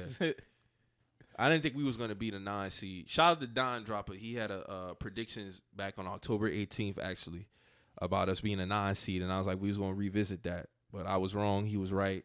He had a good analyst and breakdown as to why, and Lonzo Ball is part of it. And honestly, I can't be mad at that breakdown. I didn't think we was going to take a dip like that, though. I still thought we would be in between 3-4 seed. But hey, it is what it is. I'm glad to see Zach LaVine is playing back to the level that he was last year since the All-Star break. Been playing out his fucking mind. Team defense has been up. Offensively has been our struggles this year. But I think we can put it together, man, and at least get in the playoffs. Yeah, y'all could crawl your way in there. So who is? Can't believe Dallas not in that shit. That's crazy. I can believe it. I did not see them not making the playoffs, bro, when they got Kyrie. I didn't see that. I could believe it because I'm not knocking. So when that trade happened, you thought they was going to miss the playoffs? I didn't think they was going to miss the playoffs, but it didn't surprise me when they did miss the playoffs. Because you have these 2 ball-dominant guards who are trying to figure it out. This ain't the year for them. Next year is probably going to be the year for them. I think he re-signs long-term. I hope he re-signs long-term because I don't want to see Kyrie getting that bounce-around game. I don't want to see that. I want to see him establish himself with a good doing team. like a 3-year with an op or something like that. But he needs to stay somewhere long-term. He needs to stay somewhere to stop, that bouncing shit. Even, I would love for him to come to the Lakers, but if he stayed with the Mavs, I mean, that would still be a great move for him. It's just trying to – but I'm also hearing that in 2024, they're scared Luka might leave. I don't think so. I think they too dependent on 3-and-D guys who ain't consistent enough. The Tim Hardaway shit has run its course. Get rid of him. Reggie Bullock, get rid of him. I keep Bertans, but just restructure that roster around Luka and Kyrie. No, you need some bucket getters. Yeah, you need some other people who could put the ball. Like if they had a Norm Powell, they'd be good. Somebody who could put the ball on the floor and could still shoot a standstill. That's what you need. But yeah, or what's the dude from the Raptors, the OG Wananobi? I can see him. OG cool. I can see him fitting in that role though, being that wing defender, still can hit the 3. If you need something going to the basket, he could get you that because he's up. I like Norm better though. I feel you. I feel you. Better. But I fuck with OG because he's bigger than Norm. OG's about 6'8", maybe some shit like that. So Norman's like maybe 6'4", 6'5". So playoffs is essentially starting next Saturday. So who y'all got going to the finals, man? I don't know, man. Honestly, this shit is it's a toss-up. This is a real toss-up, man. Not for me. I think it is. You said Celtics Suns, right? Celtics Suns. Man, but you just can't never count the Warriors out. Man, I'm not rolling with the Warriors. I was wrong last year, but I'm not rolling with that Warriors shit this year. And I don't see Andrew Wiggins coming in being that impactful. And if I'm wrong, I'm wrong. I'll get on the podcast, I'll say it. But I don't see him being that impactful after taking the hiatus that he did. And just they've been playing real bad team defense, and that's unlike them. They've been lost a couple of times on offense. Like, this is not last year. Yeah, and they suck on the road, bro. They have a trash road record. Yeah, they suck. They're not even double-digit wins on the road this year. But the thing with them is with the championships teams is the experience? You think experience matters? Experience, because when you play against the Kings in the first round, your experience is going to matter. Your experience is going to kick in. Now, it's after that, because even I think if you run against a team like Memphis, even with your experience, I think they just want y'all. So who's the group of teams that y'all think y'all got going since it's a toss-up? I think if I had out to choose, the East and West. Okay, so if I had to choose out the West, I would go either Phoenix, I would go Memphis. I'm not a believer in the Clippers. I'm just not. I'm sorry. I'm just not a believer in them niggas. And I would go Golden State. Those would be my 3. And my sleeper, if they were just to fuck around and just make a run, is Sacramento. That's my sleeper. Okay, so that's my. You're not believing Denver at all. Denver see through to me. Gotcha. I feel like Denver could get gotten. I feel like if we play Denver in the 8th seed, if we fuck around and fall to the 8th seed and play against the Nuggets, we'll beat the Nuggets. Okay. We'll beat the Nuggets. I got you. That's a fair assessment. Drew, what about you? Oh, what about the East? The East, Celtics, Bucks, Sixers. That's about it. If I had to throw in a sleeper team in the East, I ain't gonna lie, ain't really no sleeper. The East is real cut and dry, bro. It's the first three. It's the top three. Got you. I don't even who's the fourth? Who's the fourth? Cleveland. Cleveland, yeah. It's only three. Knicks and then Nets. Drew, what about you? For the toss up on the East, 76ers, I want to see where they, who they gonna do they already have that locked in of who they're playing? They'll play the Nets first. Okay, round. they got Nets. So they'll win. So they would have to play Boston second round. They'll play Boston the second round. Yeah. Ooh, that'll be a good one. Okay. See, that's what I'm saying. Like that's. Ooh, that'll be a banger. Right That's gonna be a good crazy one. series. That's gonna be a crazy series. But the Celtics own them niggas now. Yeah. Nah, Nuggets. I don't see them going far. That's what I'm saying. They see through the On the West, I don't see Nuggets going far. You see how you jump to the West? He don't fuck with Milwaukee at all. I don't fuck with Milwaukee. He don't fuck with Milwaukee. So it's just I don't Philly believe in them niggas either, though. Boston. Yeah, he got Philly or Boston. Yeah. Okay.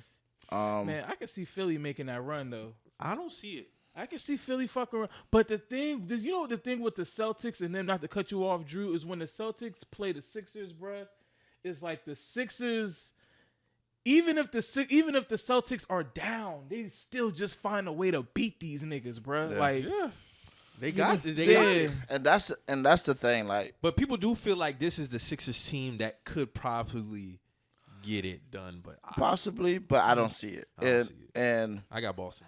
The only reason why I didn't say like Miami, I'm as my sleeper, I'm gonna say Miami, and that's not just because I'm a diehard fan, but it's only because if it connects and we learn how to fucking close out the game, because that's been our struggle all season was closing out the games.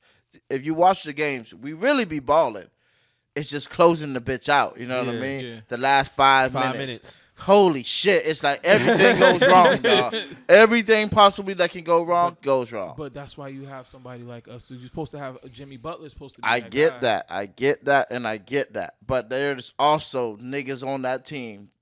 90 million now. We could have got motherfucking Harden. You know what I'm saying? Yeah, I feel you. I'm not letting that shit go, Mike. I'm not letting that shit go. I feel you, my nigga. You see what I'm saying? Yeah. Then you look at the shit. Harden been balling. Yeah, Come on now. You look at the shit of what these niggas wanted. Come on now. Get rid of Duncan Robinson, yeah. Tyler Hero, and the boy that we sent to the Lakers. I can't think of his name. Kendrick Nunn? Yeah. Draft pick. Come on now.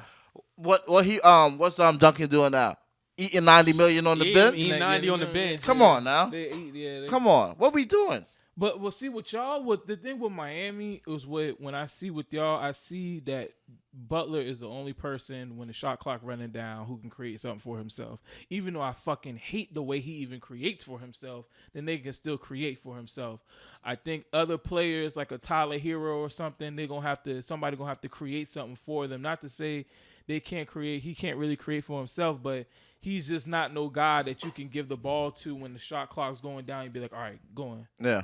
Shake something for me right quick. Yeah. He's not really just Jimmy. Yeah, you know what I'm saying? Yeah. If you catch him going off a screen or something, yeah, he's great. But you need somebody, especially in the playoffs, when the shot clock winding down, besides Jimmy, somebody got to be able to create and I mean, something. Tyler's supposed to be the guy. Like, he's taking big shots throughout the season and his career.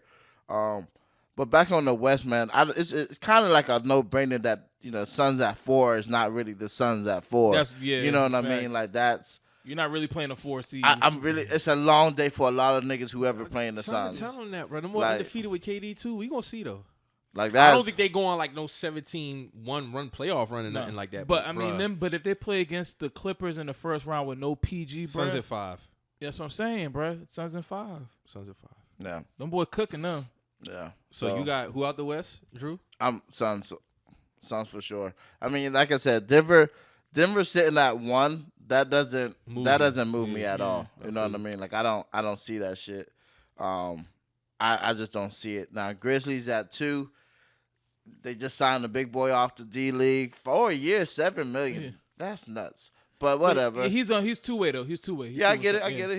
He can bring the ball up. He can fucking cross you down. All that shit. He's a two-way contract. Okay, so okay. He ain't just strictly on there for 4. So he's between that and the G League team. But Kenny Lofton straight though. Yeah, Lofton. No, that's what I'm saying. Like that would be. And he's a stocky player. That's but he would be an X factor depending on how it lines up for Memphis. You see what I'm saying? Because them losing Adams and Clark. Come on, now. that hurts. That hurts. That front line is very. But big man's versatile, so that's where Adams lacks. You know what I mean? Like, Adams can't take that ball down the fucking court and not look like a fucking caveman dribbling basketball. You know what I mean? They're gonna have to run a small, like if they play that, then they'll have to. If they start Lofton, then it'll be Lofton and Jaren Jackson. Yeah. I don't know how that's gonna really work. I feel like if you the Memphis Grizzlies and you the second, like if it falls, then if you play against New Orleans in the first round, then I think would you go if you're a coach and you're coaching.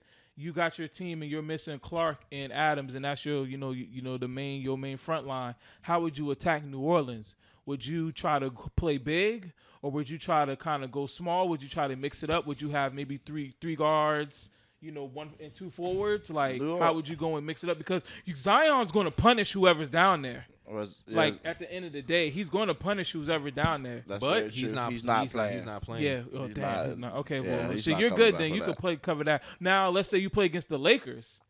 You got a nigga like AD. Yeah. How can you sustain that? But see, that's the thing. Some niggas are just gonna be themselves. You just gotta worry about the rest of the niggas. You see what I'm saying? AD, he gonna be himself. Stop LeBron, nigga. Stop the rest of these niggas. Stop that white boy. You know what I mean? Like other people beat you. You got to. You know what I mean? And that's just where it is. Like Joel Embiid. That's just a nigga that's just gonna be him. You know what I mean? Like you can't do shit against Joel. You gotta make others beat you. That's just it. I mean, I like it because we have Kevin Love. Kevin Love enjoys taking fucking charges. I'm cool with big men playing the post game with us. It's going to be a little harder because Kevin Love does that job very well. With y'all got a front line. Y'all got Bam. 100%. So y'all got a front line. 100%. So again, man, for us, we're gonna have to shoot lights the fuck out. I never would count out Golden State, so that would be my sleeper from the West. Miami's my sleeper from the East. Right. I really see the Suns coming out the West, and I see realistically how Boston has played. They should be coming out of the East. Now, will they come out the East? That's to be determined. Their toughest matchup would be Philly in the second round. Because I think I honestly believe they'll smoke Milwaukee. I like playing against Boston. I like to see us really get after it. So I'm not going to count us out. When we see them, we're going to see them. Okay, we'll see. Yeah. All right. That'd be a rematch of last year's Eastern Conference Finals, sir. Of course. So, yeah, man, we'll definitely see. I'm looking forward to playoff basketball. We didn't get to talk about the Angel Reese situation with LSU. Let me start off by saying I don't watch women's basketball. I just don't like watching it. There's nothing personal against any women. I just don't find it that entertaining for me. But I do want to give congratulations to the LSU women's team for getting that done. Shout out to Angel Reese and the rest of the LSU Tigers for getting that done. Phenomenal year. Caitlin Clark, she's been doing her thing with Iowa. Shout out to her. But there seems to be some very disingenuous conversations surrounding her and what's been going on lately. You had the First Lady, Jill Biden, make some questionable comments as regards to, basically inviting the losers to the White House when that's never happened. That's never happened before. You don't invite no champion to the White House, any sport, NHL, baseball, cricket, lacrosse, whatever the fuck it is. If you're the champion, you go. Losers don't get to go to the White House. But I feel like it has a lot of racial undertones in regards to this LSU team. Of course, because Caitlin Clark has looked at as the sweetheart of college basketball, and she's white. She plays for Iowa, which I just seen their ticket sales is sold out for next year. But we all know who buying those. Yeah, I don't need to get into that. But it just goes to show me that they didn't want to see a fully black team win a championship. The best player on the team be black, be boisterous and vocal as she is. She deservingly deserves to pop her shit. Yeah. They did what they were supposed to do. Nobody predicted them to win. Everybody was getting on her about her doing the, you can't see me thing with Caitlin Clark. And shout out to Caitlin Clark for being a real stand-up individual and saying, it was nothing wrong with Angel doing that because, she was doing it too. She was popping her shit the whole tournament. Yeah, popping her shit the whole tournament. So I just want to say, We know what it is. That's all I'm gonna say. As a black man in America, I know what it is when y'all talking that shit about her being a piece of shit. David Portnoy, you know, who's had, you know, racist comments before, in my opinion, you know, about, you know, black people, just period. So I'm not surprised at seeing what I seen come from behind this. And actually, I predicted it. Yeah, man. And to speak more on it, like, I honestly could be real with you. I never really was a big fan of women's basketball like that, but I did catch myself watching a lot of these women tournament games more than I did in the men's games. Like the women had stars. Like they got this one girl from Louisville. I forgot her name, but she was nice as shit. They had Caitlin Clark. They had Angel Reese. They had the USC. They had like a lot more stars. And what I'm kind of seeing is with the men's game, as far as college basketball, and the shit is how it's transitioning, is with these NIL rules and these transfer portals. You're about to see a lot more of these mid-major teams be in the Final Four. Them days of just having all the Kentuckys and all of that shit, I think that shit is slowly getting out of here. Like, I think it's about to be a way more open playing field. You got the transfer portal. You got niggas who leaving, you know, high Division I schools going to mid-major schools, and they taking those teams far. You know what I'm saying? So it's gonna be real interesting to see the college basketball landscape, because UConn won the national championship, and don't get me wrong, I fuck with UConn. I love their history, but that championship game was a snooze fest. Like I wasn't really into that shit. But the Iowa and LSU game, I was into that. Okay. I was into the LSU. I was into the South Carolina Iowa game. Like, it just seemed like with women's college basketball, it seemed like they're marketing their stars.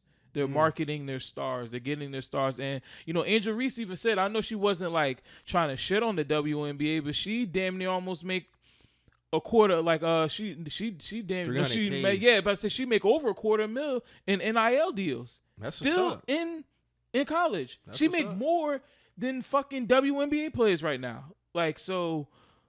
Hey, I feel like with that college women game, man, it's about to. It's definitely, the money is there more than I could tell in the for the men's side, because the college women basketball, their stars are staying. You know, niggas niggas in college, they getting the fuck on through. They staying for 1 year, sliding, or they going to G leagues, or they going overseas, and then they jumping into the NBA. Yeah. So the college basketball landscape for men is definitely going to be interesting, and it's definitely going to be something to look at towards the later years with these NIL deals and things like that. Yeah, I think here we go again, man. That's how I look at it. Fuck it, it's black. It doesn't matter what it is. It doesn't matter how it comes out. It always boils down to one fucking thing: race. Black versus white. Point blank, period. Race. It doesn't even make any sense that we sat here and saw this girl waving and all these fucking people face doing this fucking "you can't see me" shit, and now. The shorty wins her championship. Yo, I'm going to pop my shit. Deservingly pop your shit. You know what I mean? Like, I love the energy, but now the backlash was, again, black versus just tasteless. All these words, bruh, just disgraceful and all kind of shit like that. You know, man, this shit it's this simple, man. If you don't like black people, just say that shit. Yeah. You know what I mean? If you don't want to watch black people, all these racial undertones. Listen, when it comes to sports, there's going to be a black person that's going to be in that sport. It don't matter if it's hockey, swimming, track, wrestling, motherfucking skateboarding, nigga, rollerblading. It don't matter what it is. Shit, we taking over snowboarding. Come on now. So it's going to be. So regardless, if you, and this is just to anybody who has a problem to see a black person be successfully out here getting a win. If you have a problem with that, deep down in your heart, this shit really bothers you, turn the fucking TV off. Very that simple. The end. That's the end. Perfect. That's how I look at it, because at the end of the day, we're going to keep being the best. We're still going to continue to outdo y'all. And we could take over any motherfucking sport we want to, if we wanted to. And that's just what it is. All you got to do is just let us, once we get in the door, we're going to kick this whole shit wide open. Come on now. And shout out to Tony Yayo too. Niggas taking out that John Cena shit. Niggas know Yayo did that shit first, man. Shout out to my man Yayo, man. Yeah, man. So, man. I just want to say shout out again to all the supporters and listeners for rocking with us, continuously growing and, you know, liking, sharing, subscribing. Continue to run those subscribers. If you're a new listener, continue to subscribe, likes up, share it, tell somebody about it. You know, and y'all just continue to be safe out here, man. Yeah. Be safe. Always, please go home and make it home. Never let nobody trick you out your position. And never take life for granted. And if you're going for something, go at that shit full-fledged. Don't fuck around with it. Don't pussyfoot with it. Always go at it 100%, man. Hell yeah, man. Sure. I also want to big up that nigga Izzy. Hell of a fight yesterday in the UFC game. Did y'all catch it? Yeah, I didn't catch it. I don't watch I saw UFC. the highlights. I saw the little highlights. Okay, yeah, of it. man. I definitely stayed up for that shit. And shout out to Google Fire Stick because that shit has the pay-per-view for free. And I did not have to pay the $89 for that shit. Hey. But hell of a fight. UFC also combined with WWE. So that's something that is fucking huge. That's like $1 billion worth of transactions happening between those two. So big up them niggas. But yeah, man, big up the city per usual. Big up Mo. Big up, you know, everybody out there doing the work, man. Keep doing the work and believing in yourselves. You heard? Facts. Sure. So, yeah, man, like we say every week on this show, man, you hear anything on the show to get you in your feelings, you feel some type of way, always remember. We're just messengers. We out.